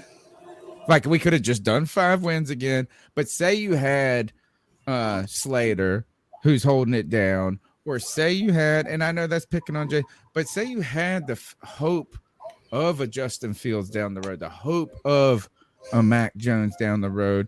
It at least gave you the idea that you're walking the right direction, that the wind is at your back a little bit, even at 5 wins. We got 5 wins, and it's like a big headwind at us, coming at us. And I wanted to prank call my own podcast and act as Mel Mayock. I know it's mean, And not because I'm trying to make fun of Mel, but he's the only person that's like holding the glass half full about Rule. Yeah. On the I think he's Paul the only... Mancini in our chat room is also one of these people. Oh, okay, good. I need a you're too hard on Rule person. Right, I just need them to play this devil's advocate for me because I was a little harsh where I said if Matt Rule said this sandwich shop was terrible, then I'm guessing it's the best sandwich shop in the world. If he says it's great service, I think it's probably terrible service. It's about to shut down. Yeah. I think that is a little harsh to say that someone is always wrong. So that would be their argument, right? Oh, you're being too hard. But you know who has said he's always been wrong is Matt Rule. Matt Rule fired everybody. He's fired everybody. Mm-hmm. Don't get mad at me. Don't get mad at me. He's the one that's saying they suck.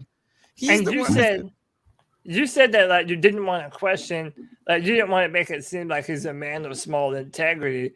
But I gotta be honest with you, man. That's what his actions say that he is. Like there's literally a meme about the Carolina Panthers that whenever Matt Rule says something good about a player, you know that he's either not long for the team or getting ready to be benched, or he's just flat out lying to you. Like, why is that a thing with the Panthers if he didn't have, I think some real problems adhering to his own philosophies and ideas, which don't really even exist. And then number two, he doesn't really believe anything strongly. So he's going to go whatever way the wind blows. I don't think he's like a con artist, though. All right. Like, I don't think like it's like a con artist. What I would more liken the metaphor, the analogy to is say he was your dad, right? Like he's your dad and you're on a trip in a car, in an airplane, and the worst possible shit happens. You get robbed, whatever, right? The airplane, the mask comes out and he's like, it's going to be okay. And you don't believe him at all. Like you're like, thanks, Dad, for trying to say the right words. Thanks, Dad, for trying. But you're more scared than I am, dude. It's like it's gonna be okay. And then you're like, this head's between his legs, and he's like, it's like, and you're like, and the 5-year-old kid's like, good dad. So I just feel like that is like Matt Rule's trying to tell me, like, I'm not saying he's lying to me because it's just like, oh, he like brought you the worst flowers. I don't know. I mean, it's just not confidence inspiring. Like I feel like Noah would lift up his family. So he's hanging out with the Rules. Right. And the plane's going down or they're getting jacked on the highway by somebody. And Noah's the one that saves Matt Rule and the Rule family. Right. As they pee their own pants. I would pay to see that movie. The way the way that I would liken it to is Kevin Hart talking about how you lose respect for a parent after you see them get their ass beat. Like yes. So like when you see a parent who's like in your eyes like built up like this mindset like made you believe that he's this superhero type of person, and then he gets into a fight and you just see him get laid out with one punch, right? Like, and if after that you're like, all right, yeah, this is. And then every time he says, "It's okay, son, I got this," you're like, "Oh shit." Yeah. No, maybe you're about to get knocked out. Hey, Dad, shut up, Dad! I'm gonna call him to come knock you out again, dude. All right, let's go to the next call. Hey man, it's part 2 of Corey's call, and like I was saying, like, so you signed Teddy. Teddy is Teddy for us. He comes out and is exactly who he's been his entire career. For some reason, that wasn't good enough, or for you guys, because the team, they try to present like he was our guy. He was our next stop, which is, I understand that if he's the quarterback of your team, you want to present him as that. But you fall under fan pressure. You falter on us because everybody fucking hates Teddy because one, he's not Cam, and two, you sold him as something that we all know he wasn't. So then you get rid of him after 1 year, and it's like, bro, what the fuck happened to your plan? You get rid of him after 1 year, and then you go trade a second for Sam Darnold. And in this interview, y'all, he literally says that finding a franchise quarterback is a crapshoot. Like less than 20% in the first round, or like he's you're scared, bro. It's like, okay, bro. So if it's so hard to find a franchise quarterback in the first round, if that's so unlikely, how the fuck likely do you think it is for you to trade for a guy who's been in the league for 3 years, who's been shitty, and then turn him into a franchise quarterback? What the fuck do you think the chances of that going good are? Boom. It's like, bro. So you say these things, and nobody can fucking take your word for it because you don't stand on nothing. You don't stand on anything that you're saying. Your thought process, it's like literally how an idiot's brain works. They say the right things because they're around all these people, so they say the right things. But their actual actions, when push comes to shove, they do the things that they think is right in their mind, but it's not fucking right. So it's like, how are you gonna sit here and tell us all these things, man? I don't know. I'm literally like fresh off of hearing that interview, so I'm heated right now. But like I said, these points have all probably been made. It was a tough one. I just had to get my voice out there, man. Like I said, appreciate y'all for coming up with all the content y'all do coming up with, man. Keeping us entertained and keeping the therapy sessions open, man. So appreciate y'all, man. Thank you. Sorry, Thank man. you. You know what I told, man, I said this, is that it just got worse and worse as he talked. But look, there's somebody who's going to get better and better by the minute. This is my man, CK. Got the COVID. Got the COVID. You're going to get better by the minute. We are thinking about you. We hope you get better. Stay safe. Don't get your family sick. Get some rest. Yeah, luckily we're not in the part of the pandemic. Tell us whatever you need to tell us. Yeah. Luckily we're not in the part of the pandemic where COVID is like, the super serious thing anymore, right? You got the Omicron. Yeah, I mean it's probably the worst sore throat I've ever had. Is the best way, and some congestion. Outside of that, it's been pretty manageable. But I am getting, there is this thing called COVID brain, and it is real. The world feels foggy, like when you're when you have it, and it's just odd. And so I'm super tired. But yeah, I'm gonna get better, man, and we're gonna bring it next week as well as we talk about who's gonna be in the Super Bowl by that point. And yeah, we'll go from there. Dude, we want you to take COVID, put it in a headlock, give it a noogie, shove it in a locker, and then steal his bike and ride home, dude. Yeah, I want you to own COVID. We believe in you, bro. I will plan on doing that. Hey guys, I appreciate it. Y'all have a good rest of your night. Some rest, bro. Peace and love, brother. I did for my work at my job, they gave this big thing about Omicron, and where we're at is that Omicron is it's like triple as much as the Delta. Is how many people have tested positive for it in our area. It's great. It's actually pretty wild of like how contagious the Omicron variant is. But I read this story today. Actually I just read the headline. It was a Twitter. Right. It was like from a company, probably promoted. And the headline was like THC in test vial killed COVID. Like, so they're trying to say that and it was like from a pro marijuana, legalize it stuff. And it was like marijuana can, potentially kill COVID vaccine or something. I was like, well, man, if we really want to know if this is true, we should just ask Josh Gordon if he's gotten COVID, because if he is COVID clean, the weed kills it, because my man be smoking weed. So if he's tested positive, he's like the first piece of scientific evidence against that theory. Good test subject. I tell you what, for the betterment of our world, I'll start running some tests.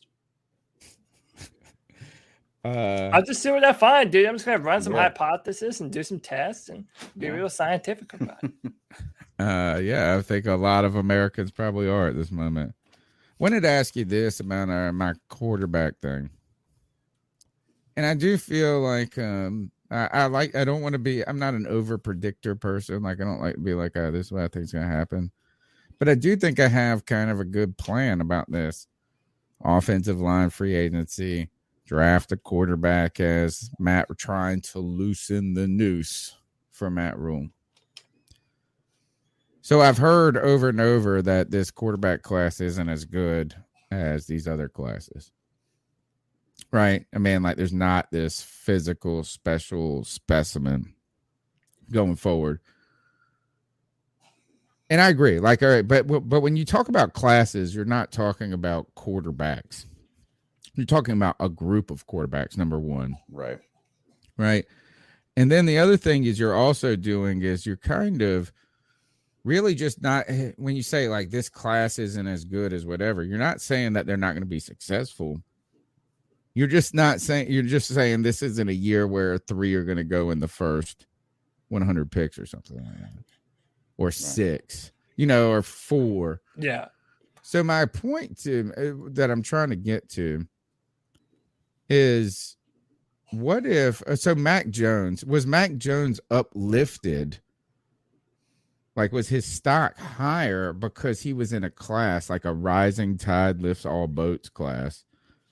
Because if you think about it, you could argue he went 5 picks too high.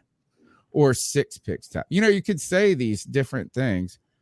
And what I'm trying to get to is could this quarterback class for 2022 clearly be worse than 2021?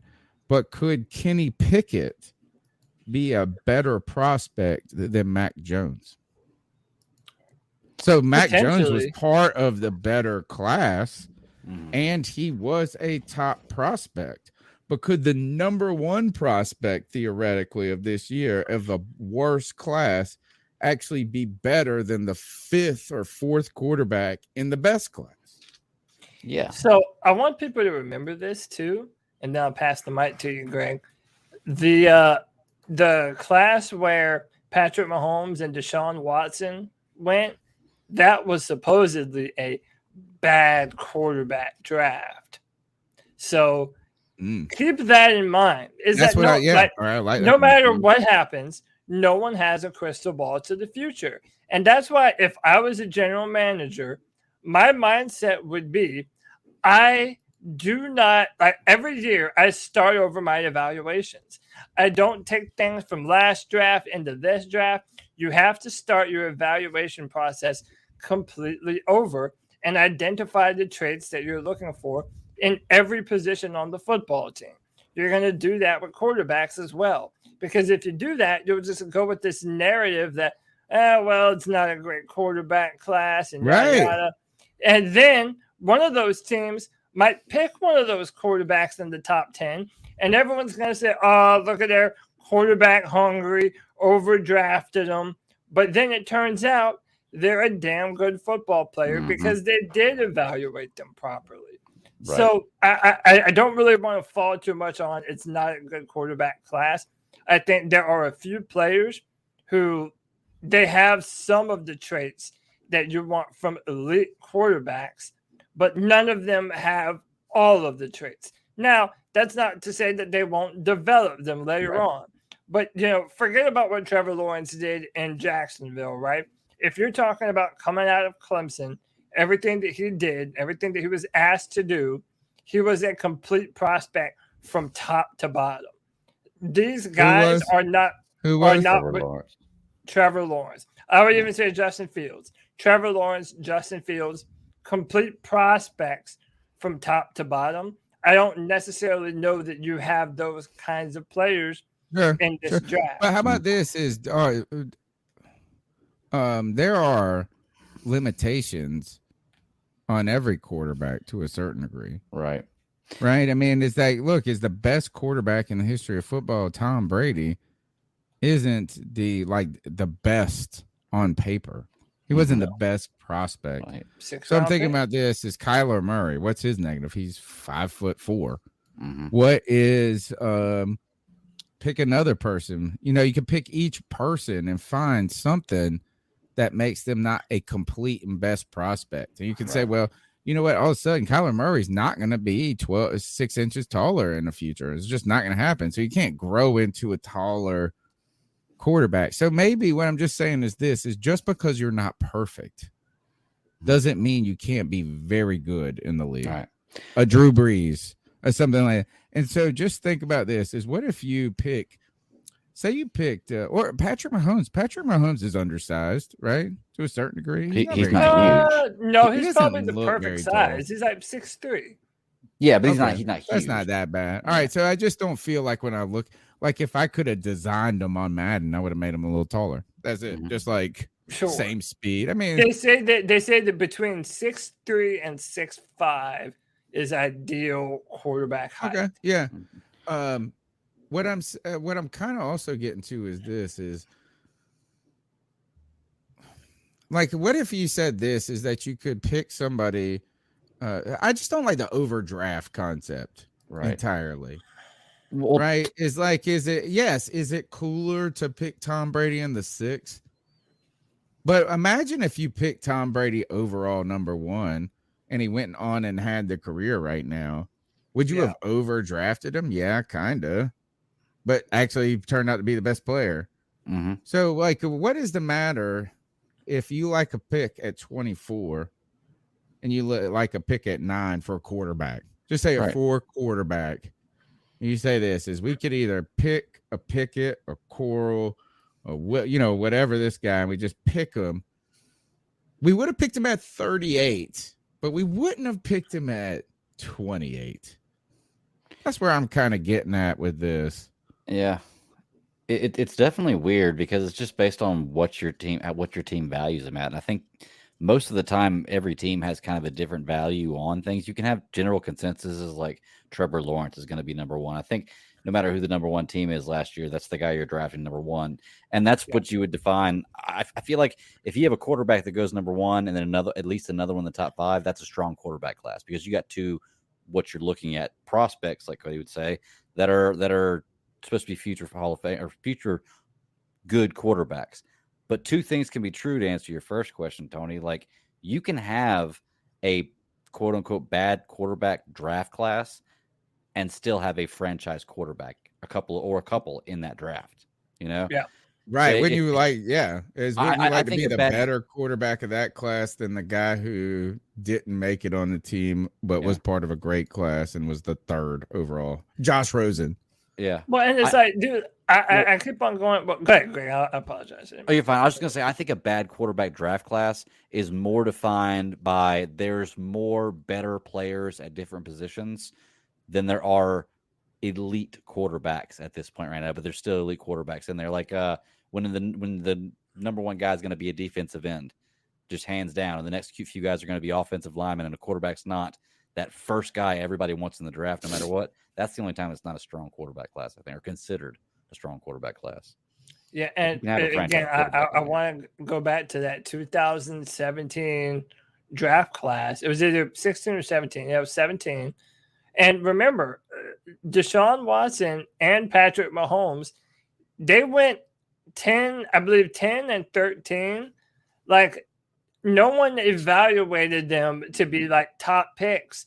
I mean, not even Kyler Murray went number 1. Like, yeah, and I get that this is the point that Tony is making.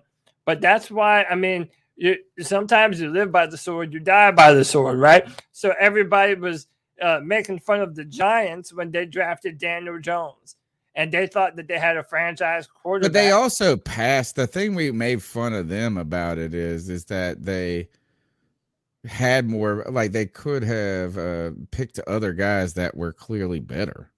Yeah, they had a bunch. That's what it felt like. It was like this. It wasn't that they were just reaching on a quarterback. It was like they had their pick of the litter, and then they picked that one over there that nobody thought they were going to pick.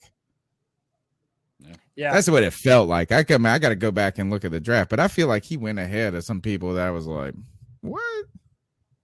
Yeah, it was ridiculous. He went way too high. He went way higher than he was supposed to.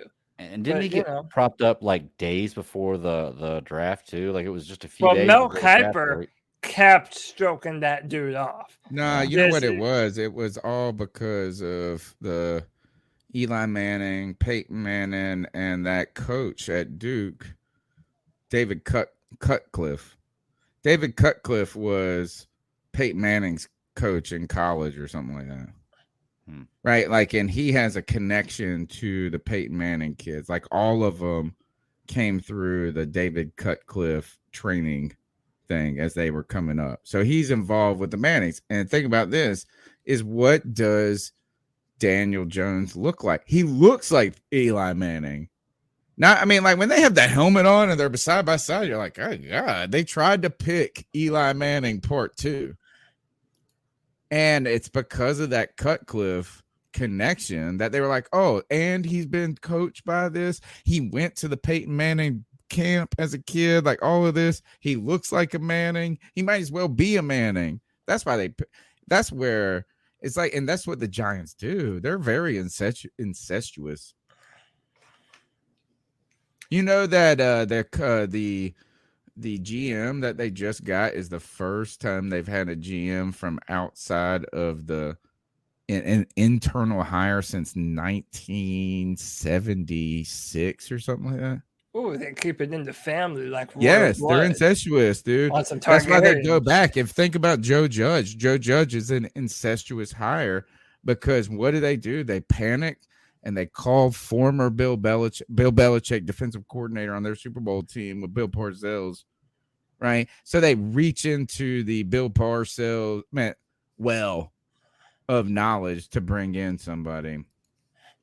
The number is 252-228-5098. My last and final point about the Panthers drafting potentially a quarterback here is that the reason what made me think about this is I was looking at a mock draft and they were mocking like the Washington football team at 11 picking Pickett or whatever they're at. 11, 13, whatever, something like that. And I was just trying to think if I was a Washington football team fan, would I be upset with this? Right? You got Heineke. Oh, wow. No, I wouldn't be upset. Like, I mean, I would kind of, if I was a Washington football team fan, say, all right, you know, I don't know if he's going to be the next Deshaun Watson or whatever, but yeah, man, this is like a kind of a cool pick. Like, I'm excited that Pickett might be the guy. And I was just thinking this, is there only 4 picks behind us? You know, so is that like, why is it that I'm like, oh man, overvalued. I don't want to overpay for this sweater. And the other person's like, man, that's a fly ass sweater, homie. Let me get that. Well, Tony, maybe you should keep an eye, like all of our fans, on these C3 film room sessions that we're going to do, because you already know we're going to have a breakdown of every single quarterback in this year's class, damn near, on the channel. We're going to do deep dives on them. So, yeah, man, we're going to evaluate just like these scouts and GMs do, and we're going to make our assessments, man. And one note to keep in mind in this draft, there's a lot of good teams that need a quarterback. The Pittsburgh Steelers need a quarterback. And well, not all of them are good, but like the Washington football team needs a quarterback. New Orleans Saints could potentially draft a new quarterback. Like there are teams that are picking later that are in the market for a quarterback, and a lot of them are in the area where these quarterbacks are rumored to go. So you might see some scenarios where they're like, well, we don't want to just sit here and wait for the guy that we like. Maybe we should move up a little bit to make sure we get ahead of this team who's probably going to take this guy right there. It's going to be fun. I think it'll actually be a different flavor and a change of pace now that this isn't a quarterback-heavy draft that we're going into. At least not from a top-loaded perspective. Next call. Hey, Cat Call. This is Hank 3 Rebel calling again. What up, I Hank? just wanted to know what y'all's opinion on this Bailey Zappi quarterback, and do you think he'd be worth a 3rd or 4th round pick to have him on the team for the future? Right on time. I've seen some of his numbers and some of his highlights, and I have they're no pretty idea who he spectacular. So I I was don't wanting to see either. what y'all thought about it. Never heard of him. Bailey Zappi, that we said? Yeah. So I'm not that deep into my quarterback rankings yet. I haven't looked at him yet. I know if we ain't picking Malik Willis, right? Is that his name? Yeah. So him or Pickett or Western Core, I don't want to hear it. Bailey Zappi. Yeah, Bailey Zappi. That's the guy from Western Kentucky. He has the only thing I know about him is that he has a big arm, and I know that people are saying that from the pocket he's a pretty good quarterback. I don't know. I haven't He's gonna be your next Josh Allen, bro. He threw for 5,967 yards, 62 touchdowns, and 11 interceptions last year. What? That's pretty insane. On a 69.2 completion percentage. He threw almost 700 times. Please say those numbers again. They're so 5,967 yards, 8.7 average. He threw for 6,000 yards. Touchdowns. Yeah. 62 how many touchdowns and 62? Yeah. That is pretty nuts. Insane. All right, I'm in.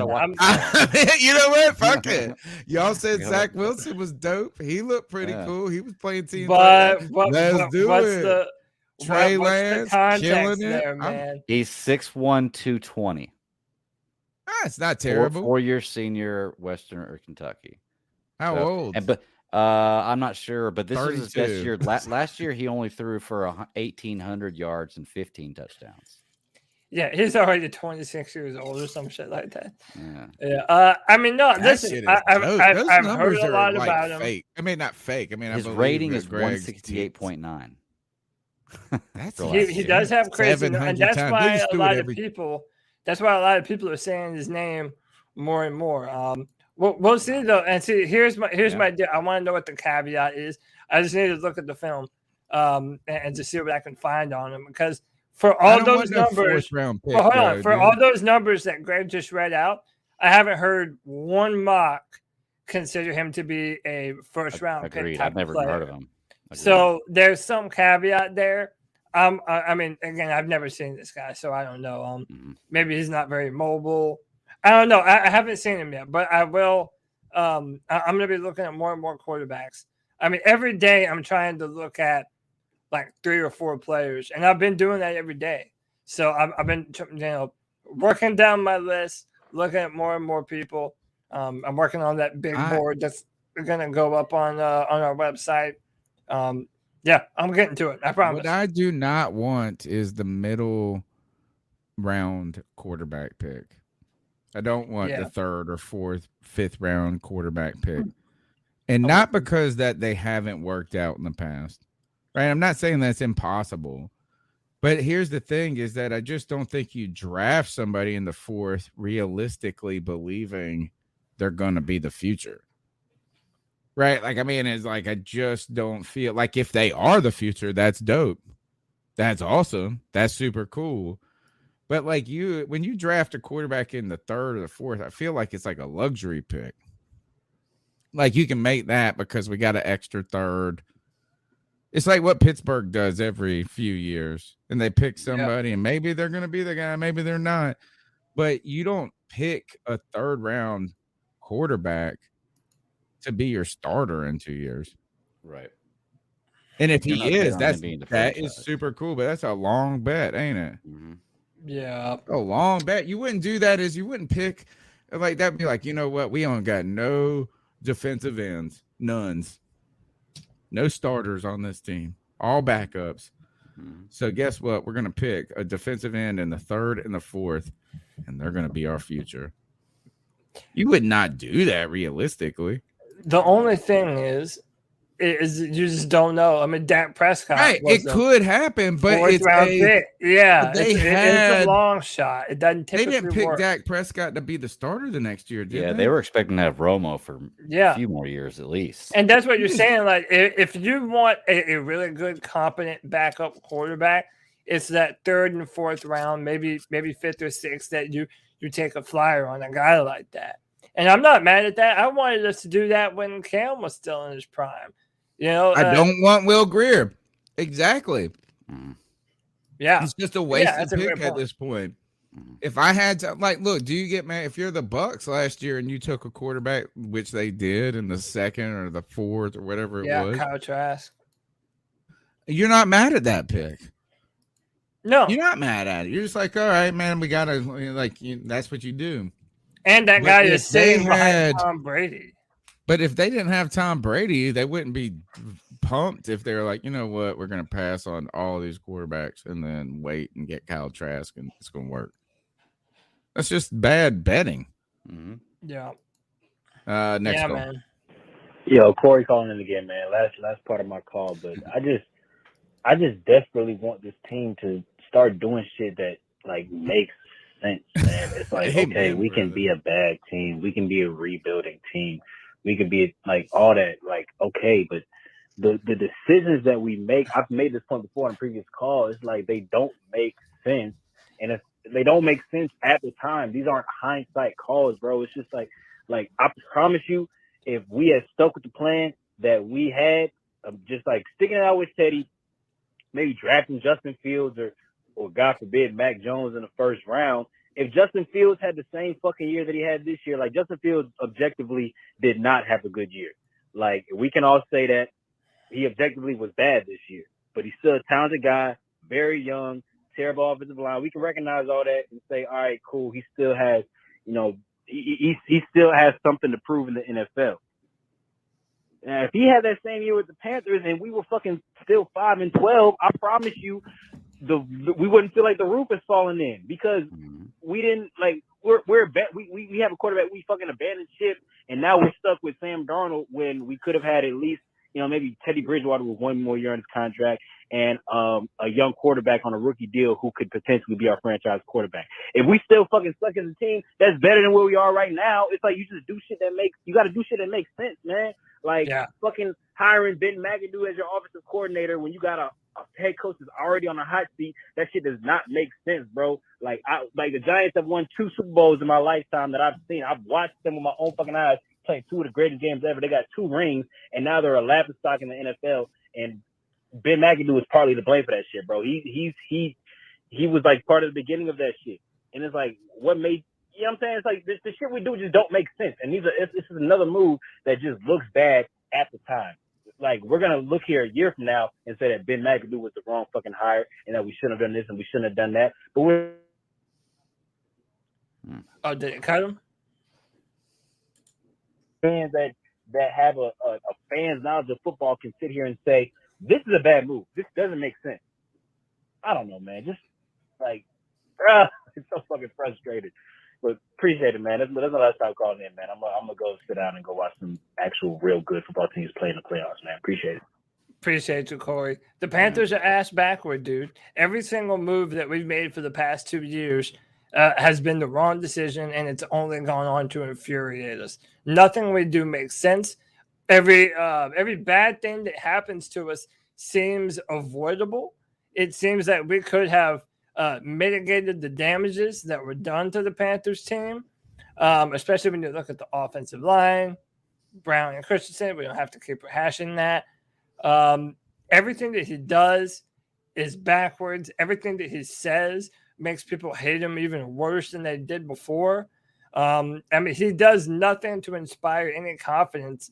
And really from our front office either, from David Tepper down, literally everything that we've done since David Tepper has owned the team has been a detriment.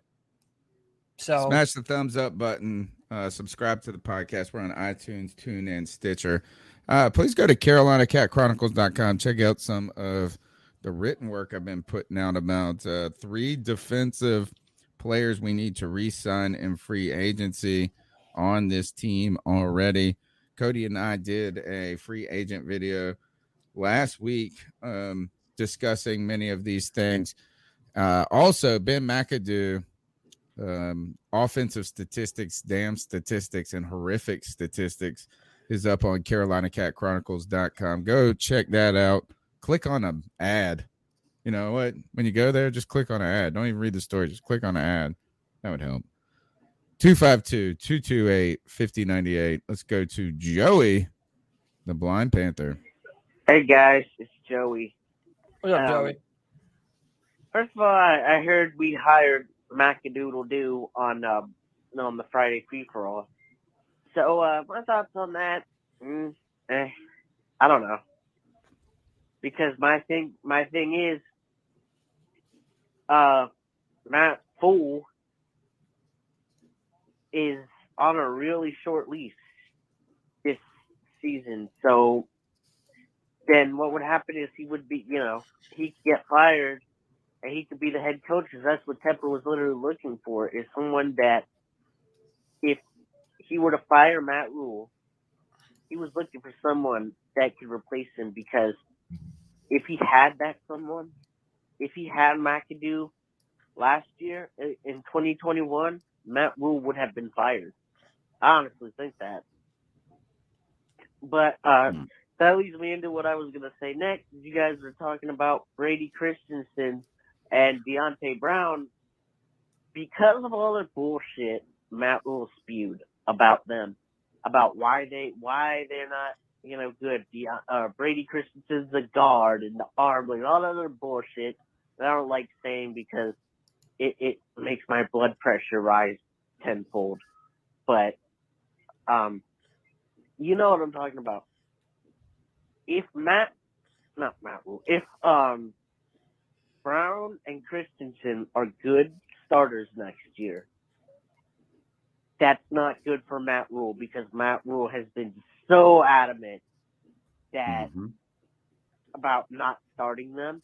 Yeah. That if they're good, David Tepper knows he's got Ben McAdoo who's been a head coach, and Matt Rule is gone. Anyway, guys. Wow. Interesting that it's Very bad for him if they're good, Which, by the way, he kind of paddens the blow by saying, oh, those guys, they just need another offseason. They're going to be real good ball players. They just need another year. They just need some more development. It's like, all right, dude. Oh, I wanted to think this was another thing I would respond to Mel Mayock. If he said, oh, you're being too hard on Matt Rule for every restaurant he goes to, he says they're good, I say they suck thing. Like, you're just give them more time. You're just too negative. He's also said all of his decisions have been bad. He picked Teddy Bridgewater, parted with Bridgewater. He picked Joe Brady, parted with Joe Brady. He has done these things, not me. I'm just pointing out that he doesn't even like. He went to the restaurant that he suggested, ordered his meal, and he don't even like it.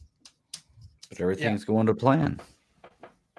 He doesn't follow his own plan. He doesn't follow his own plan. He was like, I was going to order the thing I always get, but I tried to step off the menu. It sucks. And then you're over there like, man, I'm trying to find something about this restaurant I like. Well, that's because the plan wasn't to why order didn't we something. just order the cheesesteaks at the cheesesteak place? He knew what he should have ordered something different, and then tries to pass the blame on everyone else. Yeah. Like, well, at the time, I thought that, it was on the special menu, and, the waitress highly recommended it.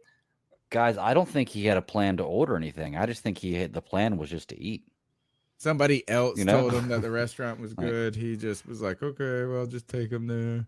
I have a friend. He's a Panthers fan. My friend Andrew. He don't listen to podcasts because he lives in Charlotte. Charlotte people don't, they just hear it all the time, I feel like.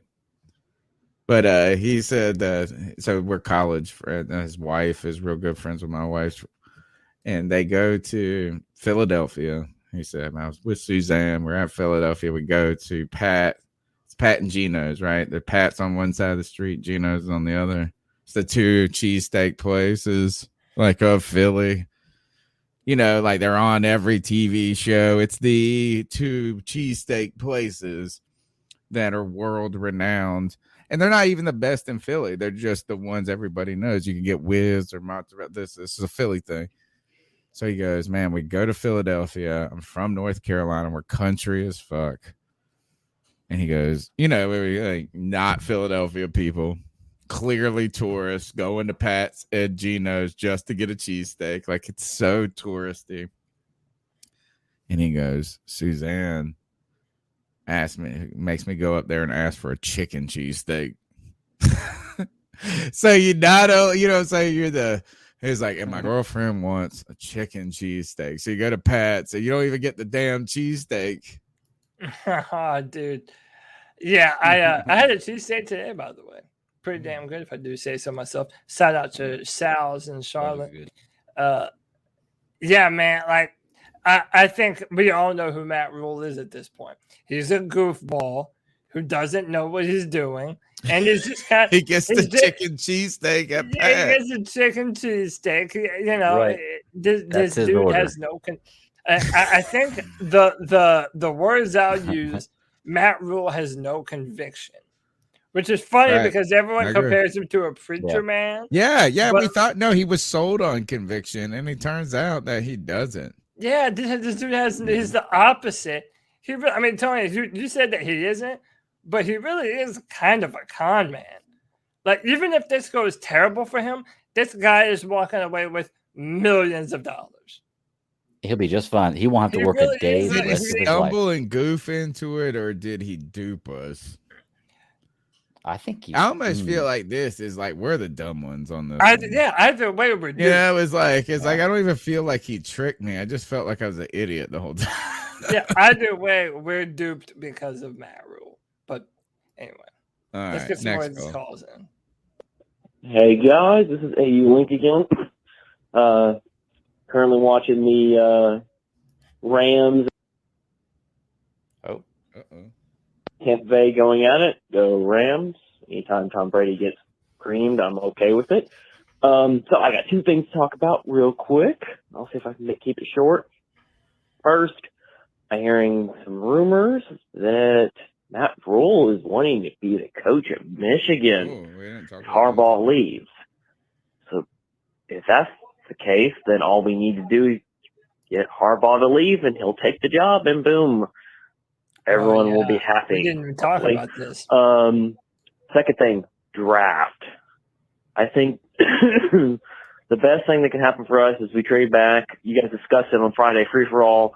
Trade back with the Eagles for one of the first round picks, maybe additional second and third, hopefully 3-for-1 kind of situation, or at least an additional second. It sounds like they're wanting some corner help as well as certain other positions that would be higher value than what we need. We need picks. And then I would go with, depending on if he's available, the Kenyon Green guy.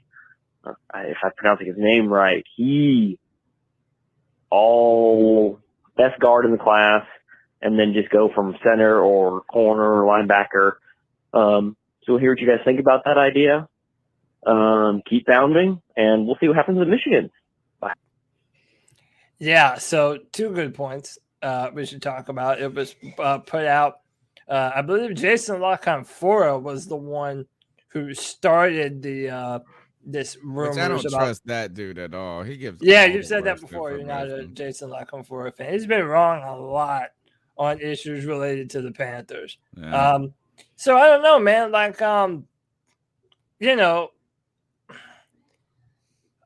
thinking about Jim Harbaugh coming to the NFL, a lot of teams would love to have him. I just wish we would do a 1-for-1 swap. Just, hey, we'll take Harbaugh off your hands. We'll give you Matt Rule, and everything is just going to be peachy and honky-dory, and we'll all go about our business.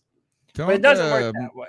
Don't I think the Wolverines have a top draft prospect? Like, isn't there like one of the Wolverines that's like the maybe top the five best? there? Maybe the best. His name is Aiden Hutchinson. I wish Yeah, we could he's- just trade Matt Rule for him. Dude, it really just it makes you kind of wonder, would Matt Rule even go? Like, I think you might have said this on Twitter, Tony. Like, after everything that we've been through, hiring offensive coordinators, now he's hiring a special teams coach and stuff. Like, we're going to have Matt Rule for another year.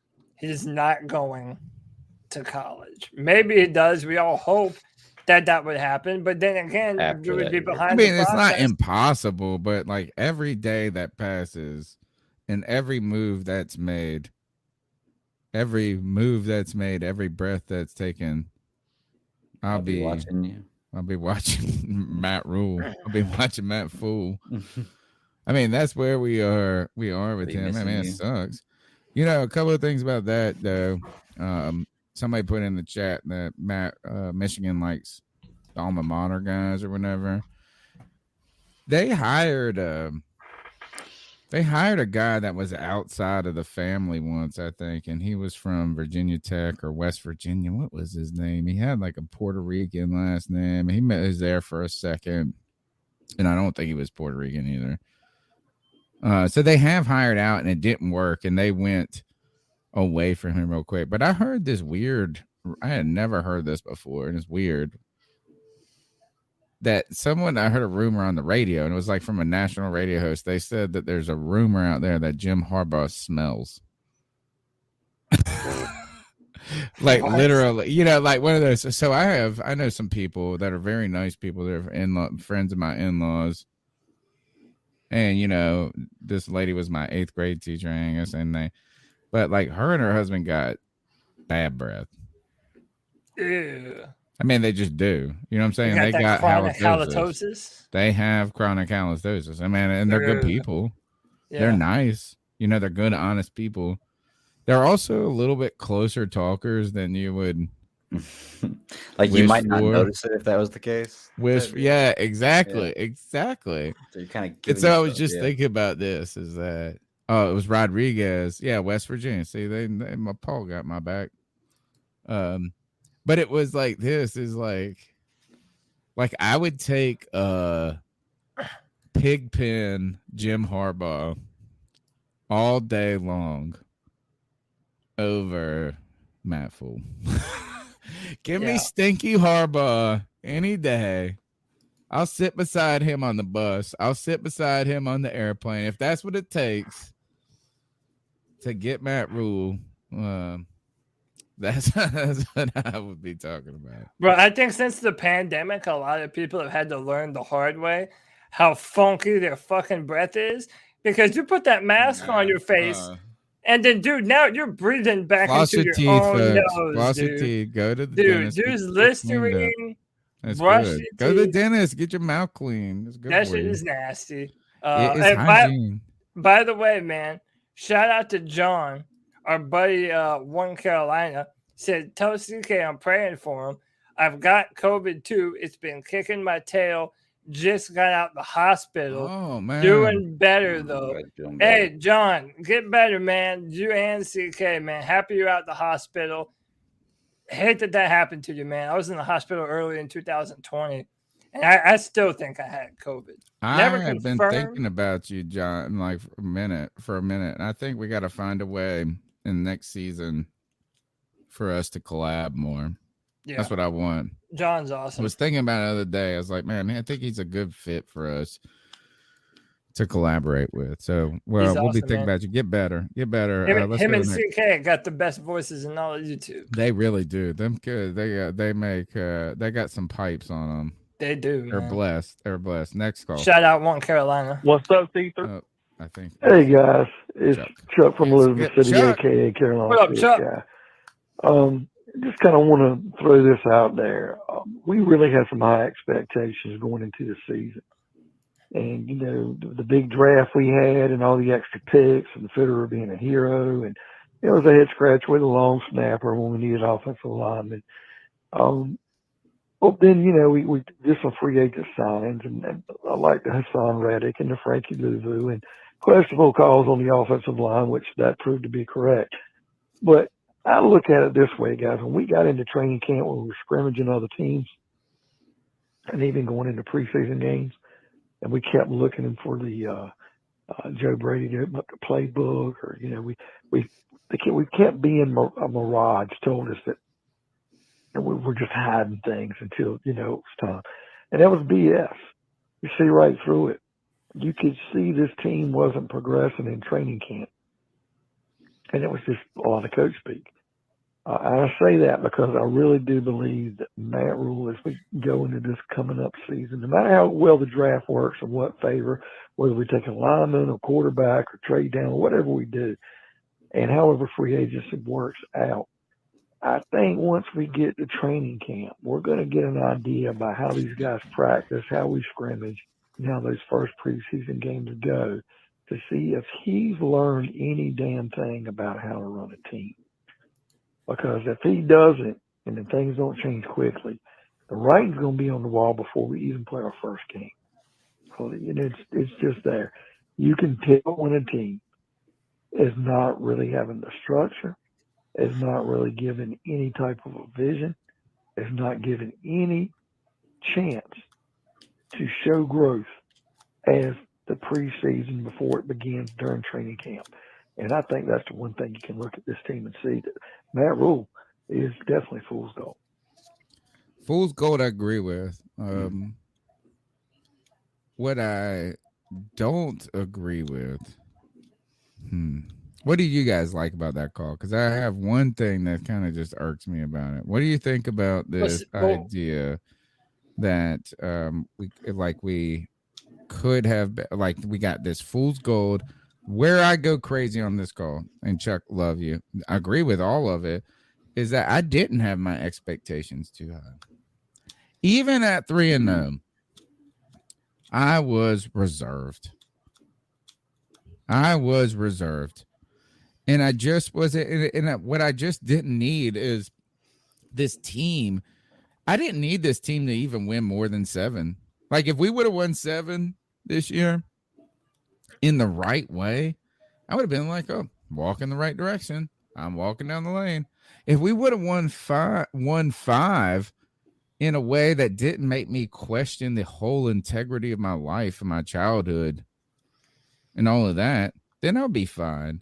I don't think. Go back to that Houston game, guys.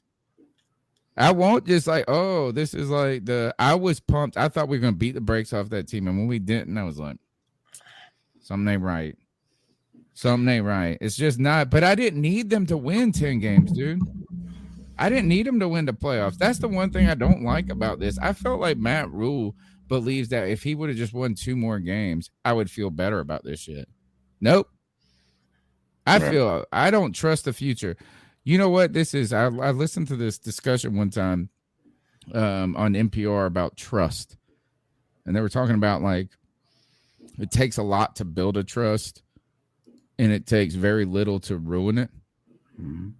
And then what it takes to rebuild that trust is more than what it took in the first attempt. Like, once it's been broken. And they gave the example of this, is that if you're a kid, your parents drop you off at school and they say, I'm going to pick you up after school, right? Your parents always come pick you up after school. Like, you had no reason in your whole life to question if they would come pick you up until the one day the masses got busy and forgot you. And then for the rest of it, like, now all of a sudden you're like, holy shit, my parents can forget to pick me up. Mm-hmm. And now there's an anxiety. And now that like that moment, like that perfect ball, it's like a plate that's been broken. It can't be completely repaired perfectly. There's a fleck. He broke the trust with me. The circle of trust, he fucked it up. Yeah. And it's not the wins. Yeah. As far as the caller goes, with I loved everything about the call. I believe it's fool's gold too. And the thing about Matt Rule is, you know, he was inexperienced coming in, and we took a big chance with him. And I get you don't want to have egg in your face, but one thing the caller said was we don't want to start out next season, you know, with the writing on the wall right then. But I hate to say it, it looks like the writing's on the wall now, and that's the most frustrating part, is that nothing's being done about it. Is that it's clear what the problem is in Carolina, the biggest problem, the biggest glaring problem in Carolina. And that's the only thing not being targeted. That's the biggest issue. And that's the writing on the wall for me, that there is something going on in that franchise, but like in the logistics of this franchise, that I don't understand. A lot of people don't know what they're doing. That's what it sounds like. And I don't want to be teased with half measures either. You know, like, I mean, it sucks. And to be honest, I almost not feel sorry for Ben McAdoo. But, you know, like, what is he going to do? Is he going to come in? Imagine if all of a sudden this team becomes like the top 10 offense in the league and the defense is like top 15. Imagine that. Imagine if we don't have to listen to this. Oh, we got the number 2 defense. What if we became like, I mean, best case scenario, all of a sudden, Ben McAdoo takes Sam Darnold, fixes him overnight.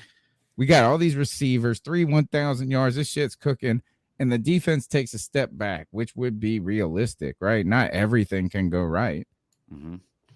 What would we say at the end of it? You know what I would say is make Ben McAdoo the coach. Yeah. Fuck you, bro. Like, you know what I'm saying? Like, is McAdoo fixed it? Not you. Like, what is call him the Ghostbuster?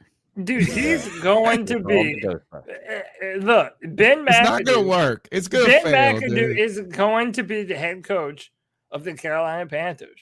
I have already called my shot Gordon on Bombay. this that Gordon Bombay.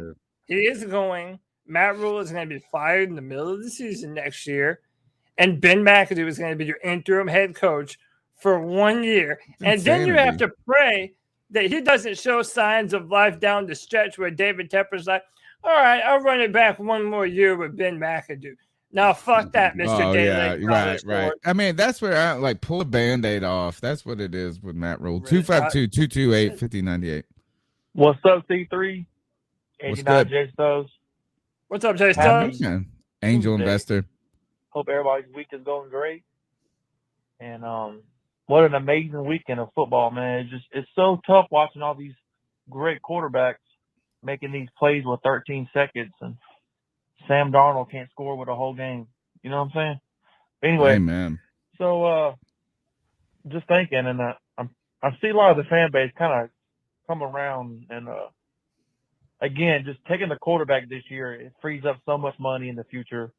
Even if he's not good, I mean, is he going to be better than Sam Darnold? I mean, let's be real. I mean, we can have a cheap quarterback for the next 5 years and build the team around him. And I just think we let Dante walk. We let our people keep saying we need DBs, but like we stacked up on DBs last year and sucked. So I see Gilly walking, D-Jack walking. Let Hassan Reddick go, if he doesn't get the offer he wants, he can come back. But I just think we take this quarterback, and you'll see us spend 2 big contracts on a guard, and maybe tackle depth, or maybe a center depth. We speak in the same language. Pat Eflin, he sucks. He can play center. I know that. I mean, I just really feel we got a quarterback coming in, and if we can get a second for McCaffrey, I can see us taking a safety or a linebacker in the second round. I don't know, man. I just feel that's gonna be the move, and I hope you'll have a great day, man. Angel investor 89 J Stubbs, thank you for your support. My man always smashes the thumbs up button. He always check out the podcast. He comes on the Friday free for all, looking clean, got the good goatee beard going, looking good, feeling good. Always supporting the C3 Panthers podcast. And you know what? I really am walking in arms with you in one hand, right? In one hand, I think he making great points, and points that I feel like I have been leaning towards. But this also is under the perspective of believing that Matt Rule is trying to, or has enough sway to try to do something to keep his job. Because if it is a long-term rebuild, that's not what we do. Mm-hmm.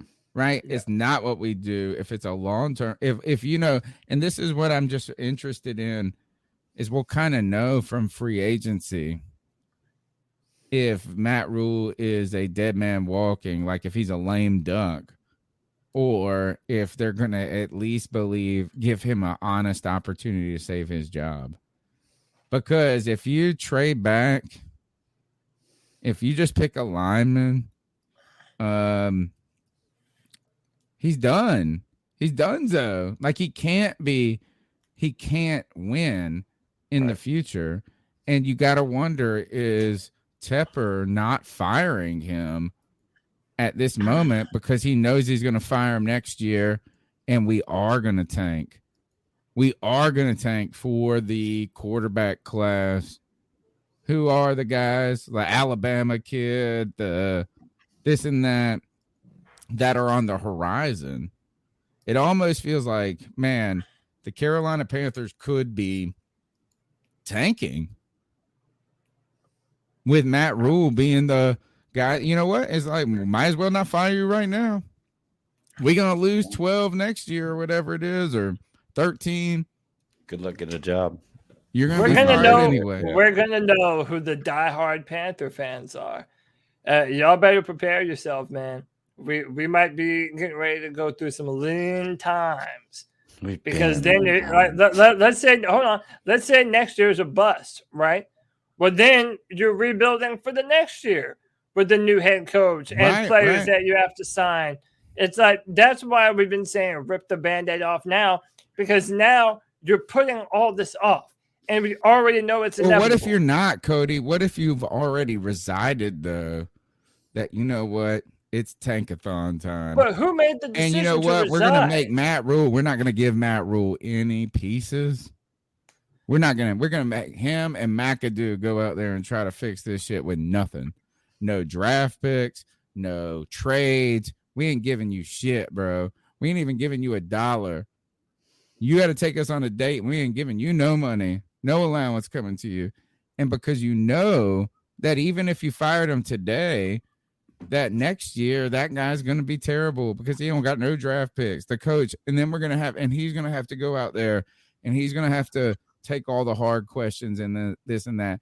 Why don't who's you making the decision to do that, though? What if we just go 3-14, draft a lineman this year, fire Matt Rule at the end of next year, go out and pick our coach and our quarterback in a good quarterback class, and roll like damn Arizona did. David Tepper's not trying to hear that, though. And again, what if he's actually no playing? Yes. What if he knows you don't he's have much fucked up? He's got to Yeah. know he's fucked up now. And if he knee jerks too much, it could blow it. Yeah. So, like, if you let Matt Rule pick Kenny Pickett, you're giving Matt Rule a chance to live. What if you just fucking kneecap him right now? Yeah, but I don't think David Tepper wants that. I think it's just as simple as he wants to win, and he's going to do anything in his power to try and win. And by the way, Drew was in here earlier, and me and him agree. You're not done hearing about Deshaun Watson. Whether you like it or not, you're not done hearing about it. Those stories are going to continue to happen. And I feel like I know David Tepper is going to at least want us to be in on those conversations, especially when you look at what happened in the playoffs with Joe Burrow and Josh Allen and, Patrick Mahomes. Dude, David Tepper, I could easily see him saying, if I don't have that kind of guy, I'm dead on arrival. Let's go fucking get him. Mel Mayock used to say you don't win Super Bowls in April and May. You win them in December and January or February, first week of February, technically.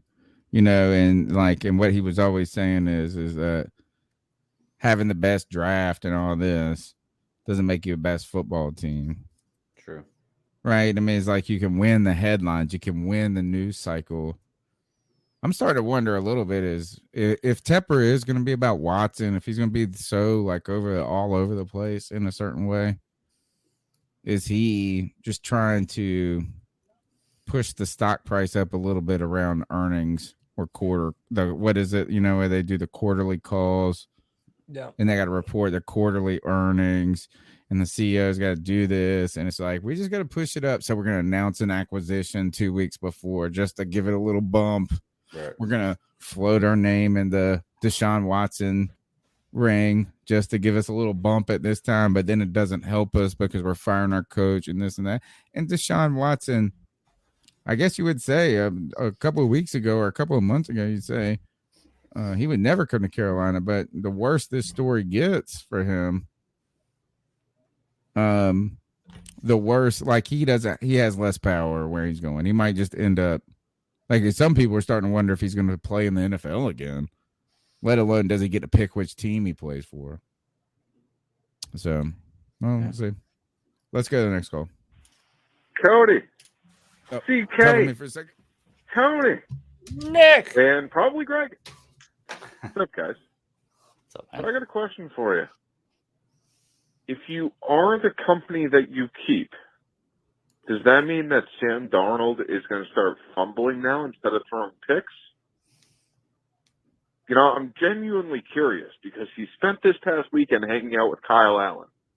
And, I'm not one to judge what somebody does in their free time, and I don't care, but the dude went from hanging out with CMC to Kyle Allen. Something made right here. But two more things. One, Matthew Stafford, I love you. I'm happy we didn't get you, but thank God you knocked Tampa Bay out because that made my weekend. If only the Bills had actually pulled it off against Mahomes. But you know what? Josh Allen was an animal. Yes. And the last thing I wanted to get to I remember I pointed this out back when Tom Brady signed with the Bucs, that his days were going to be numbered. And I know that the rumor mill is going around right now saying that, oh yeah, Tom Brady's going to retire this offseason. I don't see that one happening, but let's face it. Who's the best quarterback? If Tom Brady retires this year, who's the best quarterback in the NFC South? Jameis Winston, guys. Scary world when that is the best, that could possibly be the best quarterback in the NFC That South. is pretty terrifying. Change my mind. Keep on the guys. That's even scarier to think about that when you think about we've always touted about how the NFC South has probably the best quarterback play of any conference overall. When we had Cam Newton, Matt Ryan, Drew Brees, and Winston was playing, throwing a lot of yards and touchdowns for Tampa Bay. Yeah. Along with interceptions. I don't know. I mean, in the NFC South, I don't know. Did you still say Matt Ryan?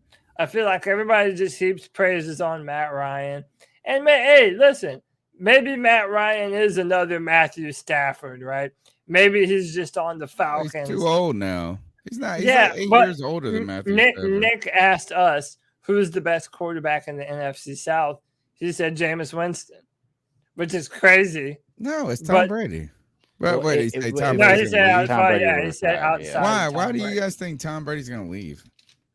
I don't think he's I think I don't think he goes out on a. He only goes out on the Super like Bowl. one of the best. Next year he'll be 45 years old. To me, that's a perfect number, and he gets to do the farewell tour. Like, imagine before the year, he lets everyone know, all right, guys, this is it. This is my final hurrah. Then everyone on that team knows that they're playing for Brady's last year, and all the opponents going against them know, hey, I'm playing against Tom Brady for maybe the last time that we'll ever play. He looks like he's got 3 or 4 more years left in him. Maybe. He's like way ahead of where Breeze looked. So what? Like he looked great this. He looked fine. He wasn't the problem. It's like he almost needs to just go be on another team again. Do you think that these rumors are just made up? That they're not, that they're coming from nowhere? But hasn't they're people always circulating? been saying, it comes out every year that Tom Brady's going to retire for the last 5-6 years, isn't it? I just felt like he had these a were better coming from season everywhere. this year almost. And you know what I mean? Like he was the dude this year. He's playing better for Tampa Bay in his first 2 years for Tampa Bay than he played in his last 3 or 4 for New England, for sure. Yeah. And he played well in New England. But I just don't see him retiring on a season where he doesn't win a Super Bowl, to be truly honest with you, because he still can win a Super Bowl. I just don't see him doing it. He wasn't the reason they lost this week. No, he wasn't. You know what I'm saying? Think about it. the And on offensive top of that, line they was got a the ton of reason they injuries, this and that. They didn't have their start. I mean, there's a lot of things about that game that were on the list ahead of Tom Brady. Mm-hmm. I'd take Tom Brady over anybody we got on our team right now. Oh, yeah, for sure. I mean, I'm just saying it. I don't know. Is Tom Brady just a year ago acted like he was never going to quit football? Like, and you asked him if he was going to retire, he would be like, "Fuck you! Why are you asking me? I look so good." And now we're all just thinking he's just going to quit. He won a Super Bowl last year. Why didn't he just retire last year then? So 89J Subs makes some good points. She says the Bucks are going to lose a lot of talent. Yeah, and go somewhere else. Tom always shoots down retirement, and he isn't this time. And that's the difference. A lot of the people wondering and all the rumors, they were kind of coming from Tom in the way that he was answering questions and shit. So I don't know, man. Brady, where would you put him? If you were Tom Brady and you said this, is Tom Brady's not going to quit football? Like, you don't have a choice, Tom. You're too good. We're not going to let you quit. We're going to make you go win a Super Bowl with somebody else. Yeah. I have a team in mind that I would put him on. Like me too. Easy. No, easy. I have a team. Y'all go ahead. Let me think. You want to do it on the same time to see if it's the same one? Yeah. 3. Well, like when we get 3, 2, 1, and then we say it. All right. Yeah. 3, 2, 1. Titans. San Francisco. Oh. He grew up a Niners fan. And, Ooh, and all right, that's all right. All right. You know what? We're not he putting grew that up- on debate my take because that right there, he Yeah, grew up that's a a good Niners one. fan. That's That a would have good one. blown That's it a good up. Vegas, Las Vegas. That would have blown it up. You would have won That's a good one. And like also, I mean, they're in the playoffs now, and if it's Okay. going to be like, let's just say it's for one more year, that's fine. Even if you're Trey Lance, they just drafted you. Fine, sit one more year behind Tom Brady and get to learn and pick up for him.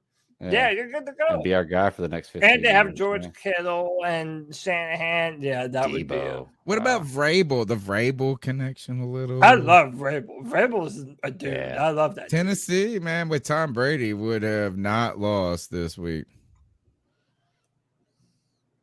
Yeah, that defense, Tennessee's Debatable. defense might have been the best defensive line in the playoffs. They had they- 3 people, like their only team that had like 3 different people with more than 8 sacks or something like that.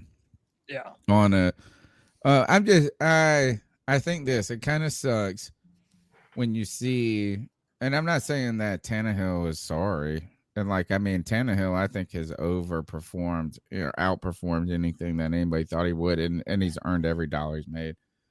Yeah. I just feel like if you would have put Tom Brady on that team with Derrick Henry, they wouldn't have lost that game. The Bengals might have made it awesome. They might have made it close, but Tom Brady would have won it at the end. And they would be close. I mean, think about this: is that who do they got to beat in their division? Dude, The you should save some of these Jags, way points far for debate away. my tape, man. This is a good debate. No, you already This is a good won debate my with tape. he's a yeah. That is a good one. That is a good one. But I think the Titans is a second. No, but you make it. No, that's a good. Titans are The solid, the Titans are a good one. I mean that defense is ready to Bad go. and- division. Like, why would you want to be Aaron Rodgers and go to the Broncos? And people are blaming. That don't make no Tannehill. sense. You got to play Mahomes and Herbert twice. Yeah. Like, why? Like, why Yeah, would you no, want that's to a do good that? point. Just stay where you're at. You already went 13-3. I hate this idea that Rodgers, and I like Rodgers, but like the idea, I don't want to go to a team with a rebuild. You're in a fucking division where nobody matters but y'all. Yeah. I gotta be Like, honest. you're man, on the I'm best team. tired You of went 13-3. You're not going through a rebuild, bro. Y'all dominated. You just couldn't win the fucking game that you needed to win. Yeah, I'm so tired of Rodgers, man. I'm so tired of people talking about how great he is. He is a really good quarterback, man. Such a narcissist. Regular season, he's awesome. He seems like a really cool guy, but he chokes every year in the playoffs, man. Hasn't he gone to the playoffs every year he's been in the league, except maybe 1 or 2, maybe? And he's I won. don't want to call maybe him been to choking though. I mean, one that Super punt Bowl. block. I mean, he can't stop the punt, but man, like, I mean, that's How many not points? on Did him. how many points did he score in the game before the punt Right. block? Now, I don't know. You know, but the other team didn't score a touchdown.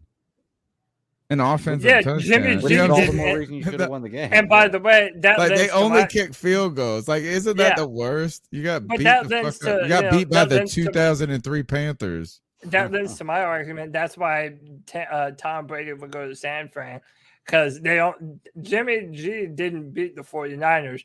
The special teams beat the Packers. And I shout out to Daniel Jeremiah. I heard him say this. The Green Bay Packers, their style of play isn't built for Lambeau. Like, they're a pass-heavy offense. And the 49ers came into Lambeau and ran the football down their throat. It's easier to run the football when it's negative 10 degrees than it is to throw in the wind and it's going crazy. Yeah, and like home field advantage in Green Bay kind of just sucks for everybody. Yeah. Yeah, that's what I'm it's saying. like, fuck it. Can we play? Can we get a neutral site? Yeah, like, Can we just fucking play in the Viking Stadium? I that own was the them. point that Jeremiah made, that if you asked Aaron Rodgers where he would have preferred to have played that game and he could have chosen, he might have chosen San Fran instead of Lambeau. It would be better than Denver. Yeah, It but would I be agree better with than Greg Denver. though. Like, Yeah, that's another it is a crappy legitimate. place to It's a legitimate point to make that Aaron Rodgers has not been a great playoff quarterback. Oh, well, okay. All right. Next call. Podcast brothers, how y'all doing? What's up, Jeep? What up, Jeep? RCA. Hey, man, Matt Rule didn't get fired. Okay, we all know that shit. But you know what I was thinking about today? Would it be something if Matt Rule pulled a Bobby Petrino? Remember that dude Bobby Petrino back in I think it was 2007. He was the head coach for the Atlanta Falcons. He just dipped. And he left after 13 games or something like that. Dipped, man. It wasn't even that much. I don't even think. Remember that shit? Didn't now, show up anymore. Let me ask all y'all a question, man. They said, if Jim Harbaugh comes to the NFL, the Stinky Jim coaching spot's going to be open, and Matt Rule will be. They say he's interested in it. You think he'll pull a Bobby Petrino? You think he would? Me, if he did, I really wouldn't care, honestly, because I want him out of Carolina, honestly. But that's something to think about, y'all. Keep pounding. So we talked about this. Not like we didn't talk. That's not towards the caller. Like we talked about it. You should have heard it. Not like that, G. Don't worry about it. But we mentioned something about this. We were trying to figure out how much it would cost if you fired him versus him quitting. And this was on the Friday free-for-all. That's right. I was on the Friday free-for-all. And I think a lot of people in the free-for-all misinterpreted it. And who is the guy that wants Kirk Cousins? He's real great. He's always on the free-for-all. He came on a few minutes late. Yeah, Brad. Yeah, he's fantastic. He knows a lot about Panthers football. Great contributor to Friday free-for-all. Thank you for your support. And he was talking about the contract numbers, and I think people misunderstood him, and not because he didn't clarify it wrong. It's just because people weren't listening. And what he was saying is this: if Matt Rule quits, like he says, fuck it, like I'm done with this shit, I'm going to Michigan, that Michigan would buy out his contract. Like they would have to pay the Panthers like a penalty for him breaking his agreement, which was $25 million. So Michigan would have to pay that. But if we fired him, we would have to pay him what we told him we were going to pay him. So it's kind of like, do you quit or do we fire you? So if he pulls the Petrino, he owes the Panthers. Now, he's probably already made that. And if he does leave, he would have a deal in place where the boosters would pay that penalty for him, likely. Yeah. But that is actually a realistic kind of scenario that could happen. The only thing I don't like about it is, not only thing I don't like about it is like I'd be happy. But if I was at the school that's poaching a failed coach and this and that, paying all of it, I just feel like it's so grimy in the wrong way to get a job. Like, you failed so miserably with the Panthers, you're going to steal off in the middle of the night, and we're going to hire you. But that's what Alabama's coach did. That's what, a lot of these guys have done this. That's what Nick Saban did. But at least Nick Saban went on to be like the GOAT. Petrino didn't. They didn't. You know what I'm saying? Not at all. Like, I just don't think if Matt Rule came to Michigan, I'd be like, man, I'd rather have Harbaugh. I'd rather have Stinky Jim. Yeah, for sure. And, dude, how about this? If Matt Rule does decide to leave to go to Michigan and stiff us, he is all the things that you hesitated to fully call him today, Tony. He is a con man. He lacks integrity. He has no, what was the word I was using earlier? I feel like conviction. He is. Yeah, I do feel like he's noodly. He's just noodly. He's a worm, dude. He's a fucking worm. He's a worm. I don't think it's negative, though. Like, I don't think he's, like, going to steal stuff at your house. Well, like, if you had a party, like, he's going to steal, like, the people, you got to put your PlayStation games up. You have a party with people you don't know, you got to put your PlayStation games up. You got to put your good stuff away. You got to at least just hide it from sight because the hands get a little. I don't think he's that. I just feel like he's the dude that's like, man, I got your back. I'll pick you up. And then you call him for a ride and he's not answering. Fell asleep. Yeah. He's totally looking at the phone. He's totally bitching on you. You know what I'm saying? He just don't got the. I disagree. I think he's all that shit. I mean, dude, I've never met him. I can't say if he's a good person or a bad person. We've met him just as much as anybody. Nothing for me. We follow every fucking word he says. My thing is this, though. As good as like, almost anybody. I'm gonna let his actions. I'm gonna let his actions tell me who he is, and his actions tell me then you're that winning. he is a spineless con man who lacks conviction, and it would be the most Matt Rule thing he's just a in the pussy. fucking world for him to leave the Panthers high and dry and skip town to Michigan. I know this is sexist. I know you're not supposed to say it. I think he's a pussy.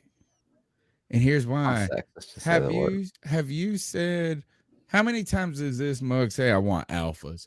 Alphas. We want alpha. I ain't ever heard somebody say he wants alpha so much. That dude cuck. Yep. I really think it. And, you know, so spineless, this and that. I just think he's a B. He wants A's in the locker room, and he turns out to be a B. And you can interpret whatever B means. I got a couple of words that I think it could mean. Let's go to the next call. So I cut the call a little short. Okay. So back when Tom Brady signed with the Bucs, okay, we still had we still have Matt Ryan in the same division. Okay, but we also had Drew Brees. Okay, and I saw the writing on the wall. Brees was getting ready to retire. Okay, I knew Tom Brady. He was going to have to come to an end within the next few years. Okay, I was expecting right about now, to be honest with you. Okay, which means that we had 2 years to figure our shit out. And Matt Rule, you got the defense close,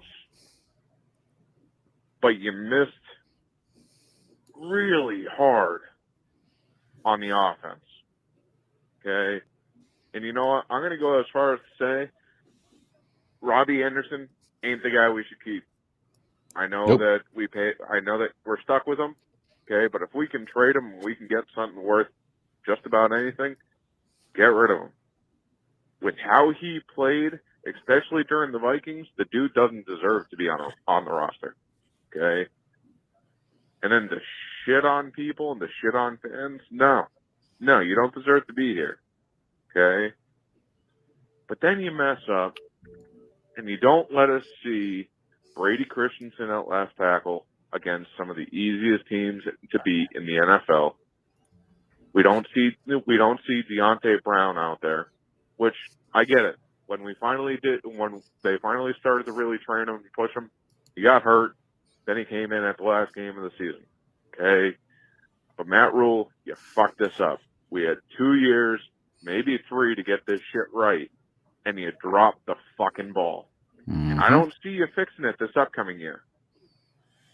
Which means that next year, okay, if we don't get a quarterback this year, which I don't want us to, we're going to be competing with 2 other teams in the NFC South to get a quarterback that's worth shit. Okay, we're going to be dealing with the Bucs. We're going to be dealing with the Falcons. So, you know what? This shit kind of sucks that we're in this position, but hey, we're here. Let's just ride this train. Let's try to enjoy it. Love he it. has turned us into pussies. Sorry. Love Nick. it.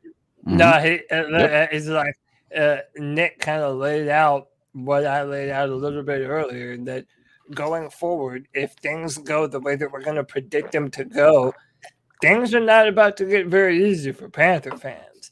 I mean, if this next year is going to be bad, well, then you're starting over again the year after that. So you're talking about 2, maybe 3 years at least before the Panthers are going to get back on track. That's starting to get competitive. Yeah. Yeah, man. It's terrible. Crazy. Hey, go to the next call, Tony. You're on mute. Look at you. You're muted.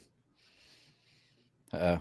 I am muted. I feel like I've been heavy breathing tonight, so I've been trying to mute in between. The answer to your question is 4, Cody.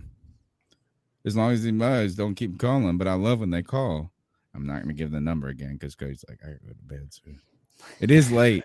It is late. That is excited for Bill McAdoo to be hired. And the reason why is because I want to see everything fall. This is Okay. a whole shit show. So McAdoo is a shit show. I want to see the whole shit show fall. I do not believe in no 2022. Hopefully this will be the end of the Matt Rule era. He gonna find it, but knowing him, he gonna find a way to have an scapegoat. Well, we got Big McAdoo, and I try to get somebody that used to be the head coach and everything, you know. He gonna try to find. He gonna.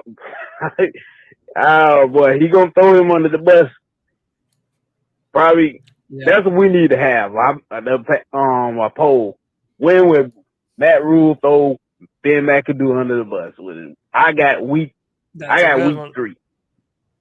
I got week 3. That's a great week 3. I just don't think that this has team to is be this team. I know everybody's saying, well, wait till the draft, wait till the free agents. I mean, this is a shit show. Will he fire? That's why a lot of McAdoo? the people decline on coming here. Yeah, fire. They see during the the bye show. week. It's basically what it is. The Late. Carolina Panthers shit show. All right. Fire One more McAdoo thing. before he gets a chance to be fired. That's such a good. Past call. Monday, That's we my call probably tonight. we celebrate the 6th anniversary of the Carolina Panthers in the NFC Championship game. What is your memory of that game? Did y'all, did any one of y'all went to that game? Oh, the NFC Championship game. I was And there.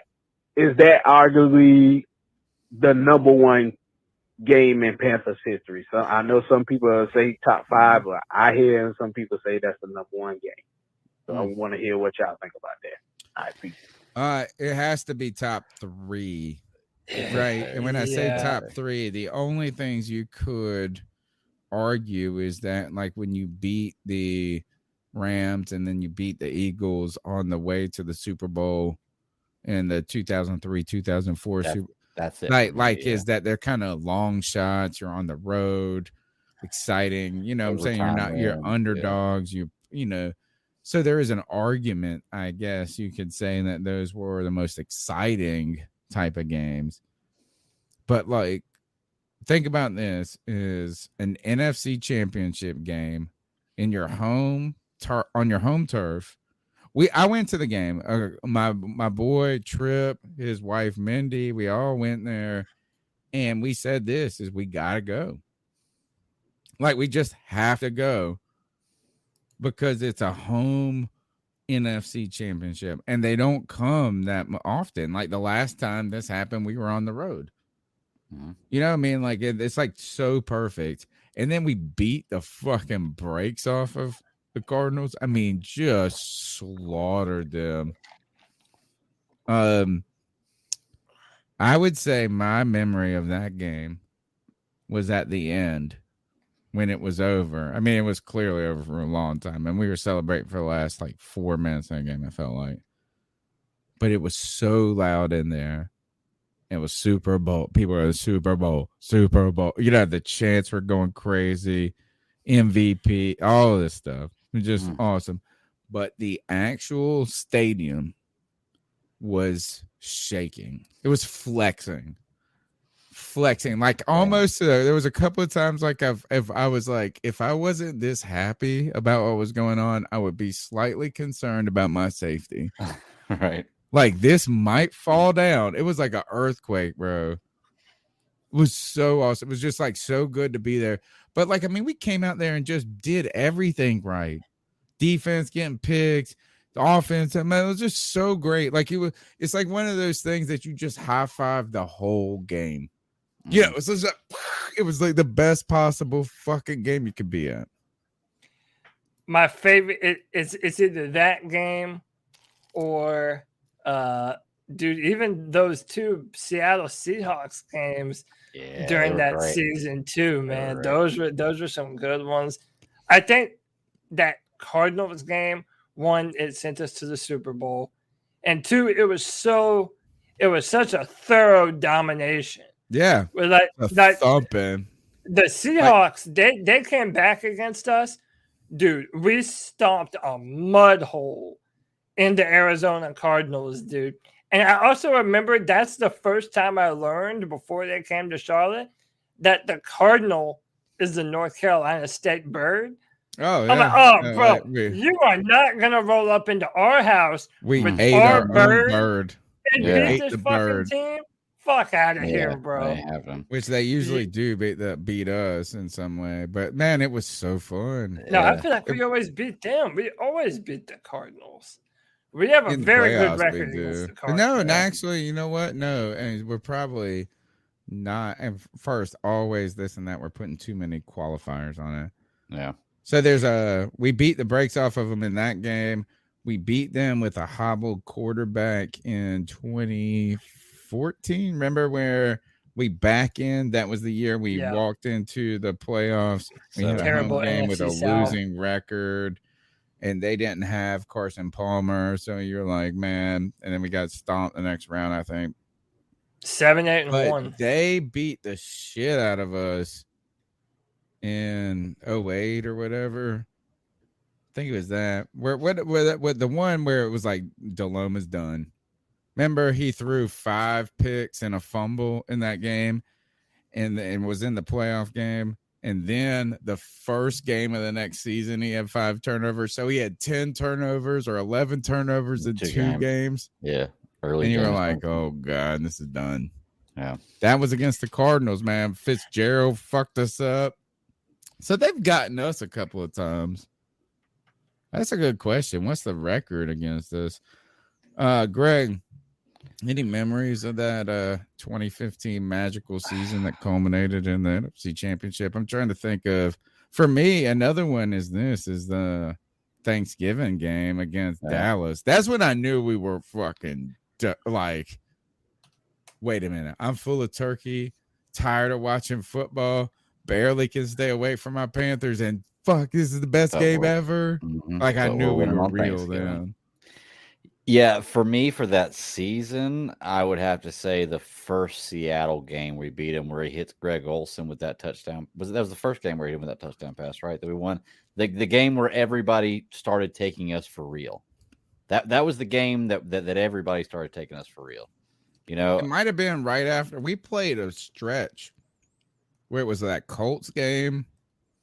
I think it was like the Colts, Eagles, and Seahawks, like close together. Yeah. And, you know, every time we won, it was like a comeback. It was something kind of, and people were like, they're frauds. Right. And we were doing the podcast. It was like the best thing.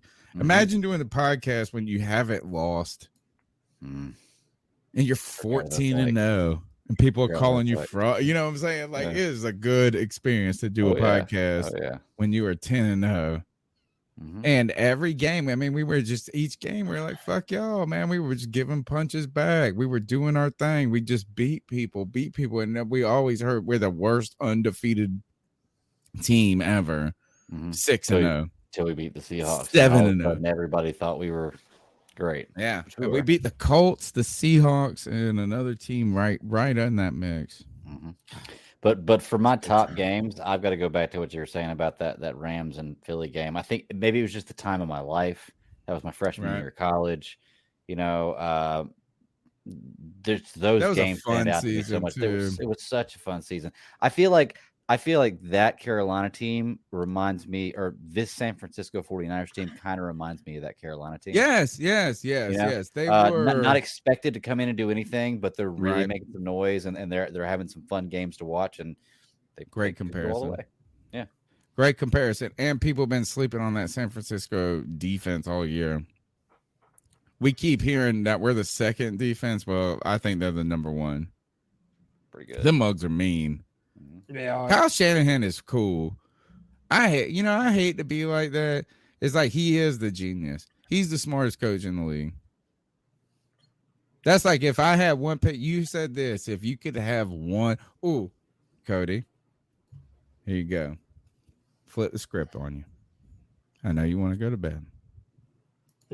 I'm here. You asked me earlier if I could have one quarterback.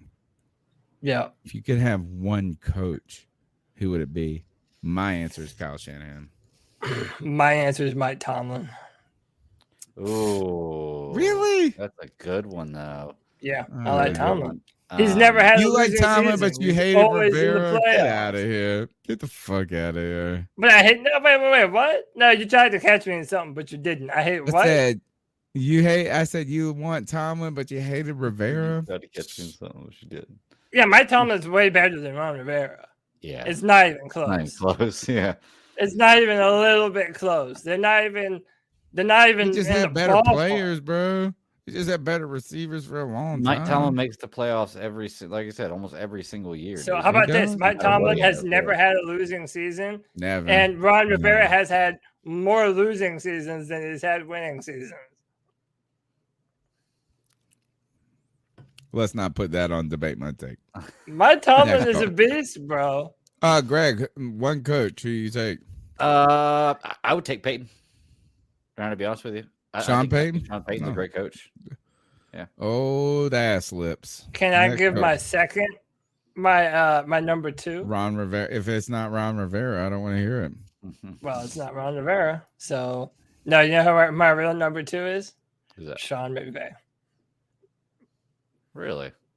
Yeah, I think Sean McVay. I think that he is a damn good coach. The Rams buy a championship every year, man, and that's why they haven't won, and that's why Sean McVay hasn't won anything. Is he buys a championship, or he tries to buy a championship, I think it's he's Shanahan, man. Shanahan, dude. Imagine if you gave Shanahan real players. He has real players. Shanahan's got some pretty good No, players. he doesn't. He's got Jimmy G, bro. Top 3 wide receiver. He got He does a top 3 dude. wide receiver. Kittle's a top 3 tight end. He's got some good players. Teron Armstead, he has George Kittle, he has How about this? Nick Bosa. If Kyle What's the Warrior Shanahan guy in the coached the middle? 2015 Panthers, you think they win? Say it again. If Kyle Shanahan was the coach of the 2015 Panthers, do you think they win the Super Bowl? I don't know. I think he would choke it. I mean, he's kind of maybe. always choked the Super Bowl. Huh? The refs kind of fucked us. That's bullshit. That's what he does. That's bullshit. He is known for the biggest Super Bowl choke of all time. This is true. Ever. True.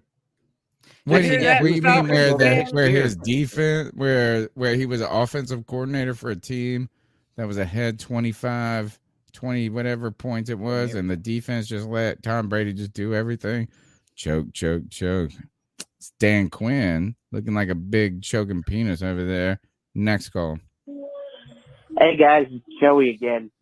Something I forgot to mention in my last Y'all got call. slander on You know what the Shanahan. Niners are doing with Trey I like Lance, Shanahan. right? No, you don't. You know what they're Sean doing? Wood. Hollywood. They've got. You gave me they shit drafted last this year man, for even though liking they drafted him Shanahan. with the number 3 overall pick. They only had to do that because Hollywood. that guy was not going to be there. Let's be honest, he was not going to be there. And they know that Jimmy Garoppolo is not the long-term answer. Hell, he's probably not even the answer now. He's probably going to get their ass beat by their division rival LA Rams next week because that defense is on fire right now. So so what they're doing is they're sitting him. They're running the Kansas They're City gonna bring Chiefs Trey Lance out Patrick as a Mahomes surprise weapon, is what game he's saying. plan. Although I think Alex Smith, I'm not too familiar with him because I don't really remember him playing too much. How do you not remember? But He played for like he 12 he years. was better than Jimmy Garoppolo. Oh, way But then better again, I than Jimmy think he G. had Jimmy better G's a talent fraud, around bro. him. He's not good. Then they're about similar.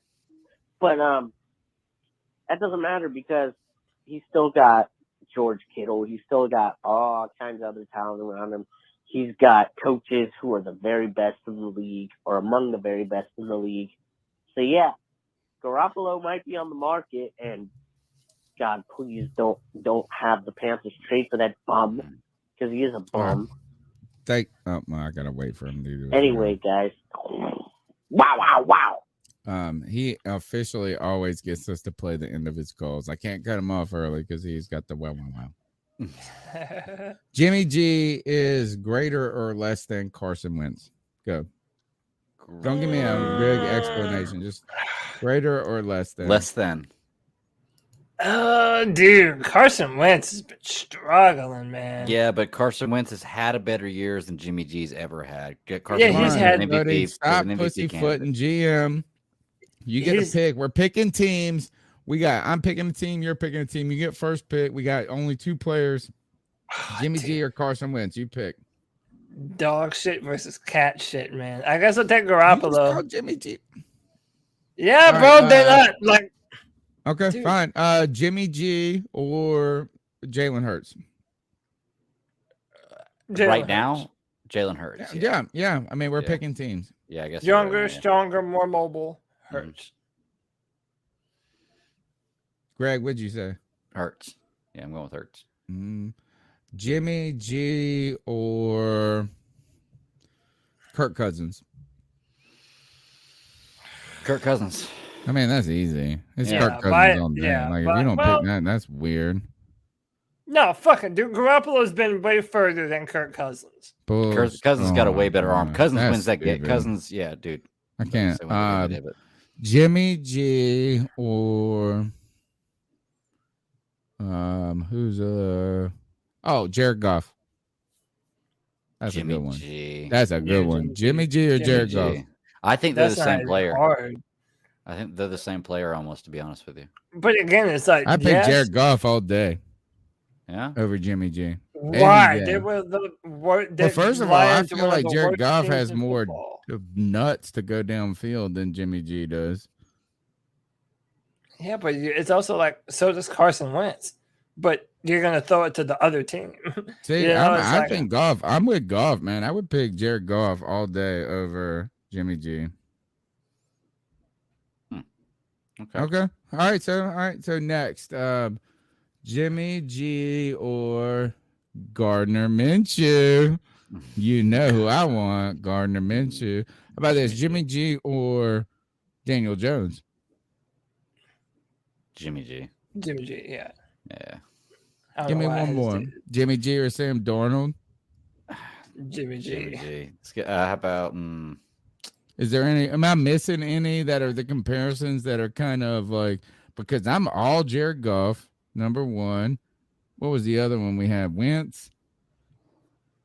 Hey, Jimmy You know G what? I'm or gonna Teddy. go No, Wentz, I got you know, one. is- I got one. Jimmy All right, what's G that? or Teddy Bridgewater. or Teddy B? Dude, Jimmy they, G. to me they're like the same fucking. It's like person. white. And Jimmy black. can throw- It's like, can- Yeah, it's it's like like- the white version and the black version. Of the Call same that person. yin yang, dude. That's the yin yang twins right there. It's just the opposite of one another, just different Oh, shades, no. man. That's the same player. All right. All right. Next call. What up, fam? This is Cody here. What up, I Cody? get that everybody likes to complain, and trust me, I've done my fair share of complaining about Matt Rule and David Tepper and complains the whole harder than everybody, organization in though. general, and how they completely built this the complete wrong way. But when you look at teams like the Bengals, it took him 2 seasons, basically 2 seasons to rebuild, and now they're in the AFC Championship. I'm not saying got that a we are the quarterback, Bengals though. and we can get to the NFC Championship in 2 years. I'm just saying what we can do in 2 years and how players can just get better over a year. For instance, like Derek Brown, it takes 3 years for a D tackle to get physically enabled to be able to be a dominant D tackle in the league of football.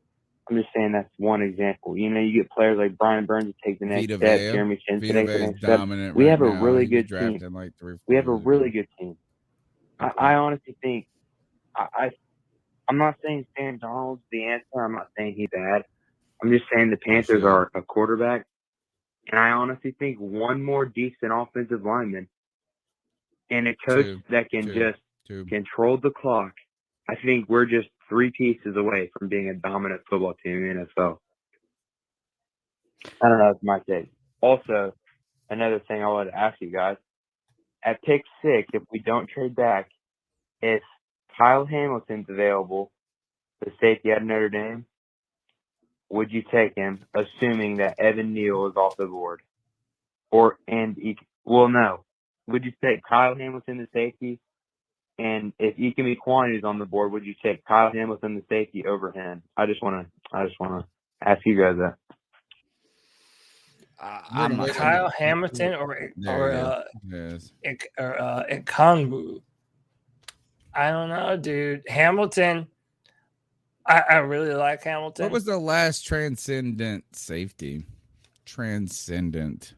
Guy for Game Arizona. changing. What's his name? Honey Badger. Yeah, well, he's even I don't really faded already. Yeah, but I mean, I don't know. I mean, Cam Chancellor, was he a safety?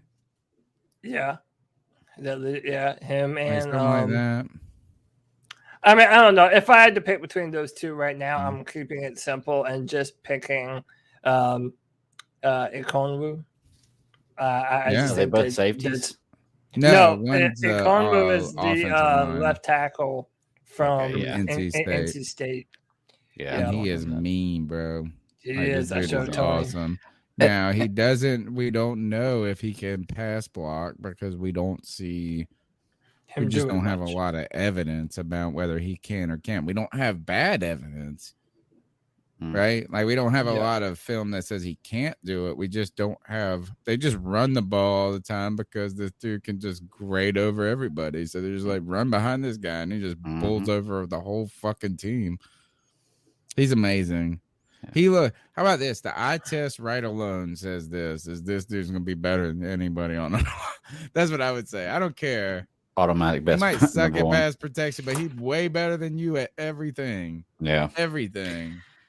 Hey, one thing this caller said was he did compare it to Cincinnati, and he was talking about how it took him 2 years to build. The difference is the head coach hadn't lost the team, and Cincinnati was building for a future. We went all in on a bad hand. They had first pick. Yeah, we went all in on a bad hand. They got Joe Burrow. They made a direction. Mm-hmm. They followed a plan. We believe that could have been the case for Matt Rule. But he just didn't do, like Corey said earlier when he called in his interview, he laid out a plan that was like a great interview. Imagine, like, almost that was the reason he got the job with David Tepper. He gave him this great interview, told him exactly what we're going to do. And then he was like, I'm going to do this, I'm going to do this. And then he did the opposite of what he told me he was going to do. So we think that's got to do with David Tepper's meddling. But I just don't think it's as easy to say as, well, this team 2 years ago sucked and they turned it around. Well, guess who also sucked 2 years ago? The Jacksonville Jaguars. And they still suck. And they haven't turned it around. And they have a quarterback, so it's just, but they have until you have an offensive line and a quarterback in this league, it just don't matter. And they're both. Right? Like it's the left leg and the right leg. To walk, you need a quarterback and an offensive line. Mm-hmm. You need 2 legs to walk. Next call. What up, C3 Podcast? JSU. I ain't got much to say, but what I have been thinking about is Matt Rule karma for us? I mean, with us not taking advantage of the rosters throughout the years and the players that we did get lucky with, drafting wise, free agency wise, is Matt Rule karma for the Panthers? We haven't looked this stupid for years. We look like clowns, and Matt Rule is doing his job. I mean, overrated. He thought he had a LeBron James staff. Thought he was putting pieces together. I felt okay with him being the coach. As soon as he lost the locker room week 4, he just laid his balls on the table when he just blamed the defense when it wasn't even their fault. Oh, man, I'm so disappointed. It even sucks that we can't get rid of him because of his contract. We can. But, I mean, I'm hurt as a fan. I'm sure I'm not the only one. Disappointed at its highest. It just sucks. Ooh, Actually, you know what? That's a great way to end our podcast. That's the last call of the night. And it does suck in this moment to be a Panthers fan, but it does not suck to hang out for 3 hours and 8 minutes with the C3 Panthers podcast. Every Tuesday night since 2013, been doing this. Not a missed week. Every now and then we've had to shift it to a Monday or a Wednesday or something to make up. Not much, though. We're here Tuesday night, 9 p.m. Latest Panthers news and opinions from the fan perspective. The number is 252-228-5098. Call in for next week's show. Cody and I do a ton of stuff throughout the week. I got an interview with Nick Filato, Giants expert, coming in to tell us a little bit about Ben McAdoo or Macapoo. All of that. We got a lot of stuff coming out. Cody's been on that draft junk. He's getting on that draft D like crazy. Oh, but yeah. right now, we got to ice some fools up, bro. Unless you got to, please don't. Yeah, I was about to say, if you cut me off and tell me we got more things to talk about, I'm going to be upset. Dude, I'm about to cut you off. How about that? Ice up me right now for this podcast, unbelievably being this long with nothing to talk about. Y'all want to go first? You want me to go first? What y'all want? You go ahead. Good. You ready? Good. So listen, dude, I'm not a baseball fan. I need my sports to be violent. I basically like the UFC/MMA and football. And that's it, man. But when I was a kid, growing up as a young kid, I honestly believe I grew up in one of the golden eras of baseball.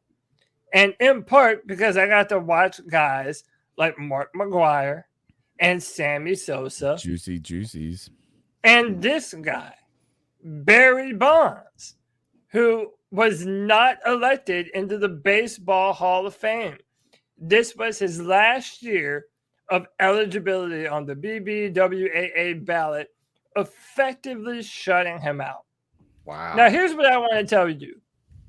Let's say you're a really athletic person and you're good at baseball. If you shoot steroids into your ass every day from here until you die, you will never, ever, ever be able to do what Barry Bonds did. Cut and dry, one of the greatest hitters of all time. And you're going to keep this man out of the Hall of Fame? How about this, dude? Baseball needs more steroids. I would be a bigger fan of baseball if everybody was juiced to their tits. Finally got good. It's not wrong, though. Good take now. Dude, that's when baseball was at its best, man. I don't want to see this pitching bullshit that baseball is about now. Barry Bonds is the greatest fucking hitter of all time, and it doesn't matter how many steroids he was on. Oh, well, Crimea River. Everyone was on steroids. That's like, what's the guy that won the race? Lance Armstrong? Dude, Lance Armstrong beat a bunch of dudes that was also doped up to their fucking tits, man. Nah. Hey, maybe you should be a better cheater than your constituents. He would never even be in the conversation. No, it's not the same. It is not the same. First Barry of all, you Bonds almost had me. should be in the Hall of Fame. He should be in the Hall of Fame.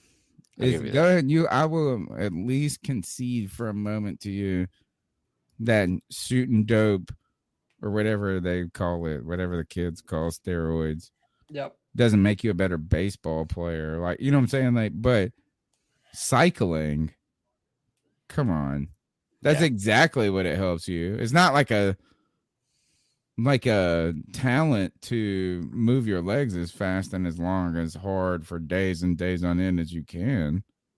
That's not you're trying to tell me that just because you shoot steroids doesn't mean you can hit a baseball better. Like if you were a golf player, I could literally ride my bike longer. Literally everyone in the MLB was juicing, and they couldn't do what Barry Bonds did. And by the way, I mentioned Lance Armstrong because in those races that he won, they had to go to the 23rd person who finished 23rd to find someone who wasn't doping and cycling. So it's like everyone else was doing it Why are they judged differently, man? I don't know. Right. Sports like that I would never be interested in. Dude, I want them to be on fucking all the steroids. But Barry Bonds, the greatest hitter of all time, is never going to be able to make the playoffs. That's the dumbest shit in the world to me. I don't care if anyone likes it or not. That's dumb. Ice up to whoever the hell votes on this shit, dude. Okay. Greg, you got something? Yeah. Okay. The Dallas Cowboys are my favorite team to hate, I think. I hate watch them because they're all over the news all the time, so I got to hear about them, so I keep up with them. I invested a lot in the Dallas Cowboys this year, fantasy-wise. Dak Prescott was my quarterback in every league. Ezekiel Elliott was my running back in every league. Fuck the Dallas Cowboys. After, I want to ice them up for their performance this week and Dak Prescott's dumb ass decision to run the ball. Well, I guess it was 2 weeks ago. But I wasn't here last week.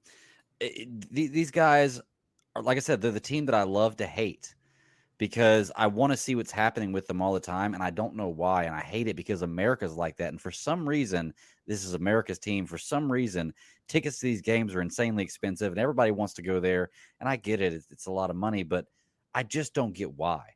They haven't been good in forever, and even when they are good, they find some kind of way to blow it, you know? So I guess I'm icing myself up a little bit for being a Dallas Cowboys hating fan, but just overall, that play, the last play, man, you don't do a 15-yard quarterback scramble with no timeouts and 13 seconds left. You just don't do it. I can't believe the way Cowboys history works, and it's like I said, it's part of the reason why I feel like some of this is scripted because you have to make this stuff up. Like somebody has to write it in a room for it to happen.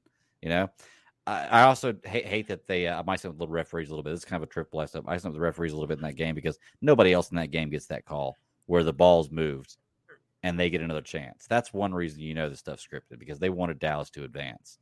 That ball that was a first down. The ball should have never been moved. You know, so I guess icing up just a lot of Dallas Cowboy stuff because it was crazy to watch him. Ice up America's team, former America team. My ice up pick is got a little thread to it. If you're a Little Dicky fan, right, which I love Little Dicky, white rapper, YouTube extraordinaire who became like a sensation, famous for a great song. Well, not famous, at least to me. My favorite is like It's a Good Day to Be a White Dude, right? And it's a great social critique. So my first, it's kind of like, here's the first part A of my ice up pick goes to this, is my refrigerator broke. And my refrigerator broke, and it's brand new from 2019. And it's the second fridge I've had in 5.5 years. Wow. And I went, a Samsung first, then Kim Moore. I'm like, and I didn't cheap out. You know what I'm saying? Like, there's expensive ass pieces of equipment. So I called the repairman and he was like, look, it sounds like, he's like, is the fan working in the back? I was like, I can hear it. He's like, all right. He's like, is there a bunch of ice on the back? I was like, nope. I know what that looks like. And I know where to look at and stuff. I said, you got a leak, probably a pinhole leak in the Freon. So I was like, how much does it cost to come fix this? He says probably, he was like, I'm sick this week. You know what I mean? It's like, I'm busy. He didn't even want to talk to me, Marilee. Yeah. And he was like, just buy a new fridge. And I'm like, fuck, I can't buy a new fridge. I was like, and the repair, I think, is like $800 to $1,000 bucks. But a fridge, a brand new fridge, like that same fridge is like $2,000, $2,500 on sale or something. He was just like, buy a new fridge. He's like, I don't want to fuck with that. Well, I don't want to fuck with buying a new fridge. Right? I don't. But these are white. I won't say white. They're like real world, like the fact that I'm all stressed out about this new fridge, this, that, you know what I mean? Like, it's this, and I can't afford it. I ain't got the money. You know what I'm saying? I'm financing everything. I ain't got well, don't worry. It's like, but I'm just saying this. They're good problems to have because I could be this black guy right here, this poor guy. And can you see this? All right. Yeah. Just want to say this. I'm sitting here. I'm stressed out. My life. My day is fucked up. Actually, it's been a couple of weeks because I got an old fridge anyway, first world problems. You know what I'm saying? It's like all of this stress, I don't know how I'm going to pay for it. I don't know how I'm going to move it. Am I going to get somebody to help me? Do I got this? And this poor guy, this mug, this is what real problems are about. Black man suing Nevada police for damages after they misidentified him. They arrested this dude, and the guy that they were supposed to be arresting had the same name, but he was 2 times the dude's age that they were supposed to be arresting, white. So this poor black guy goes to jail for 6 days. Wow. Just driving home. He's arrested at a stop, and they just got his name. They was just like, oh, your name is John Jingleheimer Smith. That is my name too. And then they arrested this guy. I'm sitting here worried about my fucking fridge, how bad it is. It stinks, man. I cleaned it all out twice. We've been spraying stuff in it. It still stinks. And it's just cool enough to keep like the milk in it. But the freezer, you know what I'm saying? It's this big, and I just bought it, bro. It's like $3,000. It took me 2 years to pay it. I just paid it off. And I was crying about this. I've been crying about it. I won't move this fridge. I don't know. And this poor guy just driving home and gets arrested because this old ass white guy. So I guess having a broken ass fridge is better than getting misidentified and being in jail for 6 days. So ice up to the Nevada police for that shit. Ice up to Kenmore for y'all assholes. Shit. This is a C3 Panthers podcast where all problems are the same and equally when you're a Panthers fan, because we got lots of problems. My name's Tony Dunn. You can follow me on Twitter at @cat_chronicles. Call into the show at 252-228-5098. That's 252-228-5098. Smash the thumbs up button. Subscribe. Check out CarolinaCatChronicles.com. I got a couple stories up there, and Cody Lashney be working on that draft. How can they get after you, my man? Yeah, you can find me on Twitter at CodyLac, CodyLac. There's a brand new mock draft on Draft Tech tomorrow, where I'm the analyst for the Carolina Panthers. And listen, keep your eyes glued to the C3 channel, man. We're going to be putting out more draft content, previewing some more players. And as always, join the Friday free-for-all, man. Every Friday at 7 p.m., you can come on the show. You can tell us what you think about the Panthers, about football. It's a good time, man. Join the cult of free-for-all. We're having a good time. Come be a part of the show. That's it for me, man. Greg, how can they get after you? You can find me at the Bat Daddy 52 on Twitter. Check out my show Friday at 9 p.m. Eastern Standard Time on YouTube, the Super Civil Servants Podcast. I think this week we just talk all kinds of entertainment. This week we're talking about Peacemaker, Book of Boba Fett, and maybe Eternals. So hey, roll right in there after the Friday free for all. It's always fun. It's got a few people. Cody, it's really nice. Take us out of here, my man. Ladies and gentlemen, until next time, keep pounding.